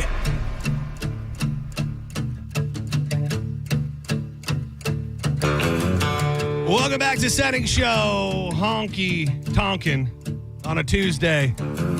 Lazy yellow moon coming up tonight. You're in the midst of John's Joints. I'm John Senning. He's Dizzy. That is Drew Garabo. He's got Drew Garabo live headed your way in about 20 minutes. Your next chance at $1,000 comes up at 5 o'clock. Get him while you can. So we're winding down? Is this the last week? Yep. You heard it. You heard it here first. Get your money. John's Joints being brought to you by Bubble Down Car Wash, the greatest car wash in the whole wide world, and they're really starting to spread their tentacles across the state of Florida. So if there's not one near you, there will be soon. The unlimited membership plan is the way to go. Whether it be the rain, the birds, the bugs, the pollen, the sand from the beach, we're fighting for our lives to keep our vehicles clean here in Florida. But with the unlimited plan at Bubble Down, clean today, dirty tomorrow, go right back through. Long wash tunnels, spacious vacuums, a beautiful staff always looking to take care of you. And they've got a bunch of locations and growing. Tampa, Brandon, Riverview, Wesley Chapel, Palm Harbor, Spring Hill. We've now got South Tampa on Southdale Mabry and the newest location in Clearwater on Belcher. Get in there today. You will have the cleanest car in town. Every time you bull down. You were asking me about the finals yes. during the break, and I wasn't actually joking when I said NHL or NBA. Right. And you were talking about the NBA. Of course. But shout out to our friend Danielle. We miss you very much. Radio Danielle, Elevate St. Pete.fit. When she was in here, we were always going back and forth about Jelly Roll and how I had turned on Jelly Roll. Yep. And I have even been seeing people saying Jelly Roll has fallen off the face of the earth. We've had like 3 award shows now with no Jelly Roll. He really has not been doing much. There was the tour with Post Malone where there was some trouble. But she sent me a video. Hold on, let me see if I can find it real quick. She sent me a video this morning of the kickoff to the NHL finals. Right. And don't ask me why, but Jelly Roll seemingly the face of the NHL finals. Why? It was like a music video with like Jelly Roll on the ice, like essentially singing to the Stanley Cup and in a song that I'd never heard. And I go, what? Who is this guy's agent that he can get his way into? Like there is nothing that is out of bounds for Jelly Roll to be a part of. So he steps up and I go, oh, maybe she sent it to me because it's going to be good. And he starts rapping or something. Oh, no, just a classic sing along Jelly Roll song for the NHL Stanley Cup Finals. And I imagine it's the I would imagine that it's the like theme of the of the NHL Finals. So who's doing the NBA one? I wonder. Post Malone. I saw Post Malone. Obviously, with the troubles with the tour and everything, he played at the Gulf Coast Jam over the weekend. And I guess a lot of hardcore Post Malone fans were blown away because he did a set like he had not done in forever. He did almost old stuff. Like he's been White doing, Iverson? Yeah, he's been doing all that stuff. He didn't, and even when he does those songs, he has like a country backing track. He did the old school original versions of his songs. People wondering if maybe he's pivoting back to the older sound or at least leaning into that a little bit. Our buddy Mike Weatherpage was right there and he was blown away. I saw a bunch of stuff online of people saying it was the best they had seen him in a long time, which again, it's just, you never wore a pair of Wranglers ever in the 10 plus years that I saw you. Now it's the only thing that you've ever seen. So Jelly Roll got that blue dot fever. Dude, did you see it all? Only just because I see it on my my ex here. Did either of you see Ric Flair losing his mind on social media over the weekend? I know. I mean, I know he's not running his own account. Well, no, this would have been him running his own account. I don't think there's any way that this wouldn't have been him running his own account. I didn't. No, because they're deleted. They're not. The posts are now deleted. He went on a post going off on his wife, talking about how this is who's supposed to be looking after you and all of this. And then he did another post about his son and how his son has been stealing all of this money from him. And the comments were just a mess. Like, you're ruining your legacy. Like, what's wrong with you? Why are you drinking and tweeting? And then he posted a video of him or a picture of him in the hospital. And he said, hey, I'm just focusing on my health right now. No more social media for me. I'm going to focus on my health. I'm sorry to everybody that I upset. And then that same night, he was backstage with Kid Rock. What? So I think it breaks my heart to see the shell of that, to get what's going on with Flair. Man. He's, the one and only is, wrestlers just don't have it in them very often to fade away into the sunset gracefully. Like, it's always very, very, very sloppy. Well, you can go see him at the Pearl. He is bellied up. You might even get him to do a little plank right there at the bar to impress everybody. Hurricane season in the Atlantic kicked off yesterday, and for the first time in more than a decade, this is good news. Forecasters expect it to be relatively slow. The below-average forecast is driven by the expectation that a strong El Nino pattern will develop, which is associated with less hurricane formation in the Atlantic. The opposite is true in the Pacific, however, which should have an overly active season. Most hurricanes that make landfall in the U.S. form in the Atlantic, where forecasters at the National Oceanic and Atmospheric Administration predict the year will have just 3 to 6 hurricanes and between 8 and 14 named tropical storms. The forecast does not predict whether storms will actually make landfall. And when I said, like, hopefully it's good news, all it takes is one storm. Correct. Like, you may be able to read an article one year and go, oh, well, only one storm hit. But if one storm hits in the place that you live or in your state and it's bad, then you won't remember it as a slow season. And I think that this area specifically is just still all shook up and confused after the two storms from 2 years ago. Say, John, you're a weather guy. Yeah. In the Pacific Ocean, are they typhoons? Typhoons, yeah. Okay. They'll be typhoons. And I guess that changes changes with the water patterns and the temperature of the water, because once it gets all churned up over there, it can actually cool the water, which will then seep into all the way. Like, it'll just cool the water as a whole. But starting tomorrow into Thursday, paying attention to the weather stuff, they were predicting a tropical system this weekend. As of just a few days ago, well, it pivoted big time and is now going to the left to Texas. So we're about to experience from Thursday on record low humidity and cooler temperatures for this time of year, because all that moisture is going to get pulled out when it heads to Texas, which is a win for us. Even though we need the rain, you know what I'm saying? We've been needing it. But other than that, it will be nice to not be swampy as hell. Oh, good Lord, yeah. Like, what are we talking, 60s, 70s? No, nothing like that. Nothing. It'll be more just by feel. Like, it'll probably still be in the 80s, but it just won't be as humid, and there'll be a little of a breeze that comes along with it. So I'll tell you, Xander is taunting me from across the country. What's he? They're getting beautiful 50, 60 degrees. I know, and I'm just like, I'm dying out here. Oh, that sounds so nice. I know. They go hiking on the weekends. They climb mountains and crap. But it's summer. Yeah. You want that for summer? As opposed to 50, this? 60? Nah, I'd rather this all day over summer.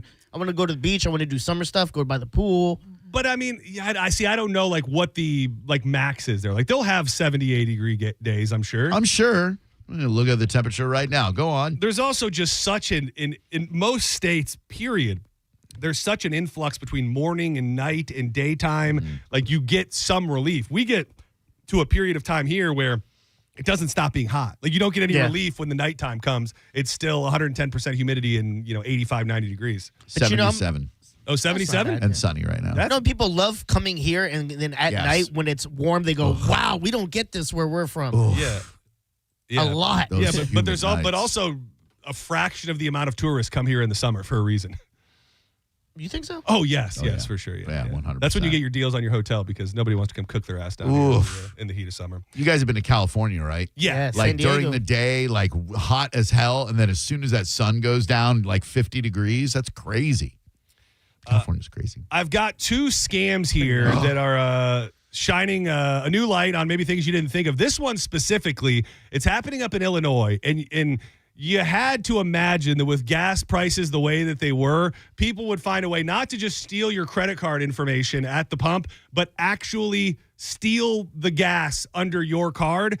And this is known as the screw scam. And police said that scammers are jamming a small screw into the nozzle cradle of a gas pump. When you finish pumping the gas and hang the nozzle up, the screw blocks the lever and prevents it from closing. And because of that, the pump thinks you're still fueling your car. And when you drive away, the thief is standing by and they fill up their car on your card. Police said they first became aware of the scam Friday, May 29th. It happened at a Sam's Club where the gas pumps with screw blocking the lever from closing were installed. Detectives went to the Sam's Club and other stations in the area and found them at a bunch of spots. Sam's Clubs, BP, and Sunoco stations. They've alerted the public, and they're now doing, up in Illinois, regular checks of the pumps in the area. But if it's not your card, you're going to think you're done pumping gas, and someone's going to sneak in behind you and just pay for their gas on your dime. You just got to wait until it says, like, would you like a receipt, right? Yeah. And then you're good. I think so. Yeah. And most people probably, a lot of people probably like, all right, I'm out of here. I do that with everything. Even if I go to the ATM when I'm leaving, I'm waiting until it says thank you. I'm like, all right, cool, we're done here. We're officially done. Yeah. And another scam. This one is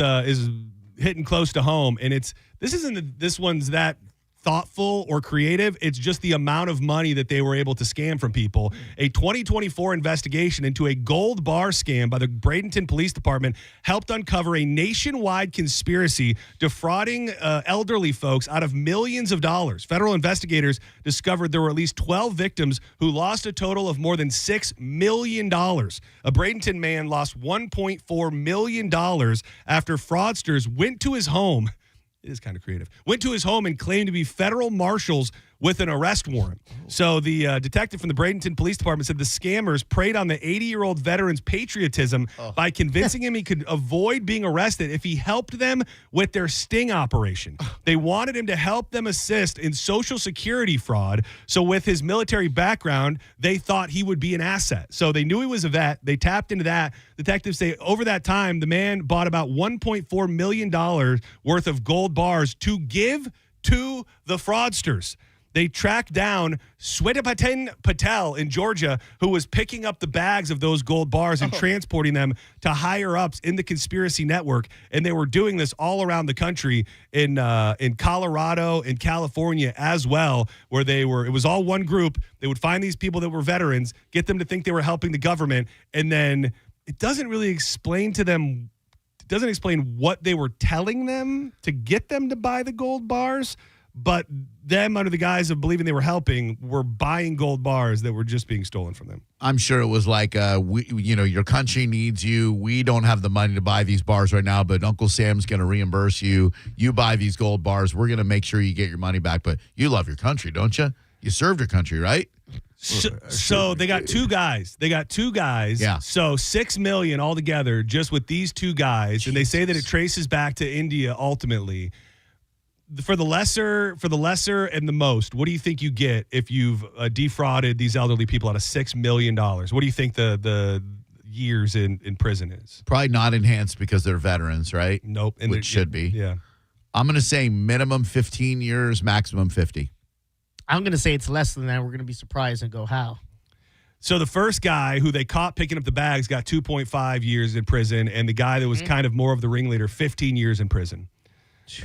Police telling the public these are sophisticated fraud conspiracies that know exactly how to tap into people's psyche and what to say to get them to do whatever the hell they want them to do. The Bradenton Police Department has formed an elder fraud unit because there are so many old people being exploited every single day south of the Skyway. So look out for your grannies and your grandpas, and they think they're doing the right thing, and they could be giving away your inheritance. Did you see the romance scam from last week where the lady thought she was talking to Tom Selleck? No. Oh, dude, it was an old lady. Is he alive? He is. I had to check. And he was like, "It's Tom Selleck. I'm in a jam. I need you to buy me these gift cards." And emptied out her entire account buying what she thought was Tom Selleck.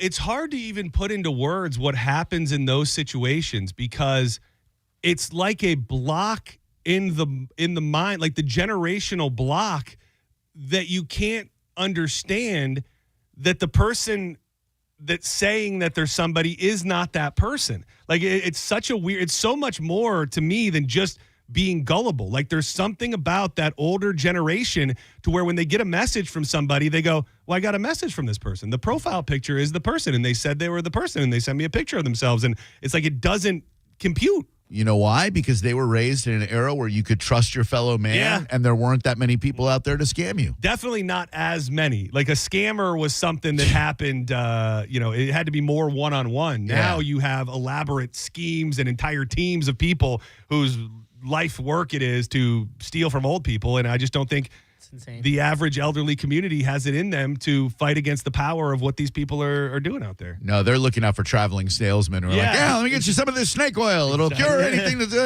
Exactly. And that guy's the president. Sister cries out from her baby bed. Brother runs in, feathers on his head. Mama's I still bleed red, brother. USA, USA, USA, USA. All right, Keeps guys, a lock of hair in a pocket. Dude, I can show you my Kid Rock ticket if you want proof of my patriotism, brother. Let me see yours. All right, don't go anywhere. Drew Garabo Live is headed your way next. The best in afternoon entertainment. Thank you, Diz. Thank you, Drew. Thank you, John. But before we get out of here, we love telling you about our buddy, Jeff Borum. Jeff Borum's the guy who is going to help you through the entire process of buying and selling a home. And you need someone you can trust. That someone is Jeff Borum.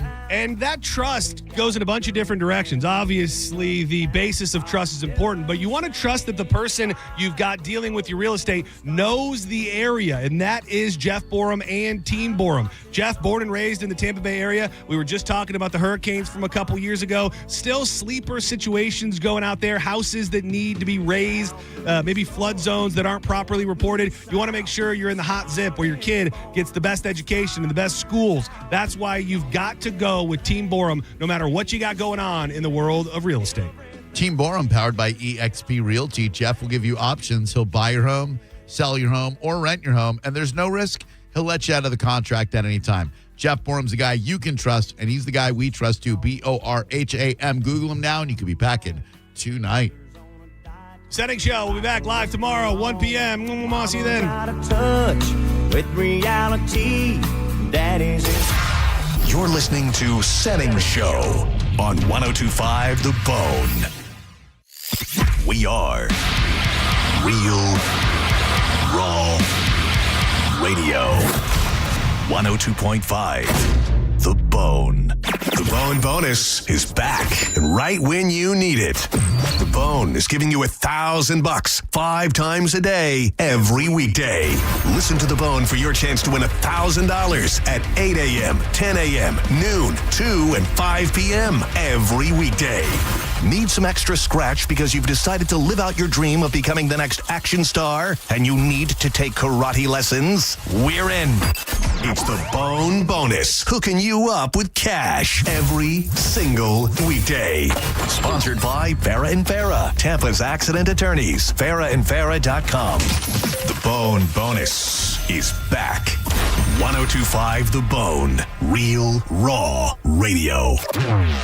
Now, a Bone traffic update from the Farah and Farah Personal Injury Attorneys Traffic Center. Traffic crash at I-75 South, exit 266. The accident has been moved off to the side. Traffic is getting back up to speed. Now, the on-ramp right lane blocked is still going on at I-4 West and exit 1. Use some caution. And heading over to Hillsborough Avenue East and Countryway Boulevard. Still got the crash there, but it looks like they moved it off to the side. I'm Ashley with traffic. Beat the heat this summer with cool new floors from Bob's Carpet and Flooring. They have carpet, laminate, vinyl, hardwood, and tile, all at unbeatable prices. Visit one of their 17 convenient locations or shop anytime at bobscarpetandflooring.com.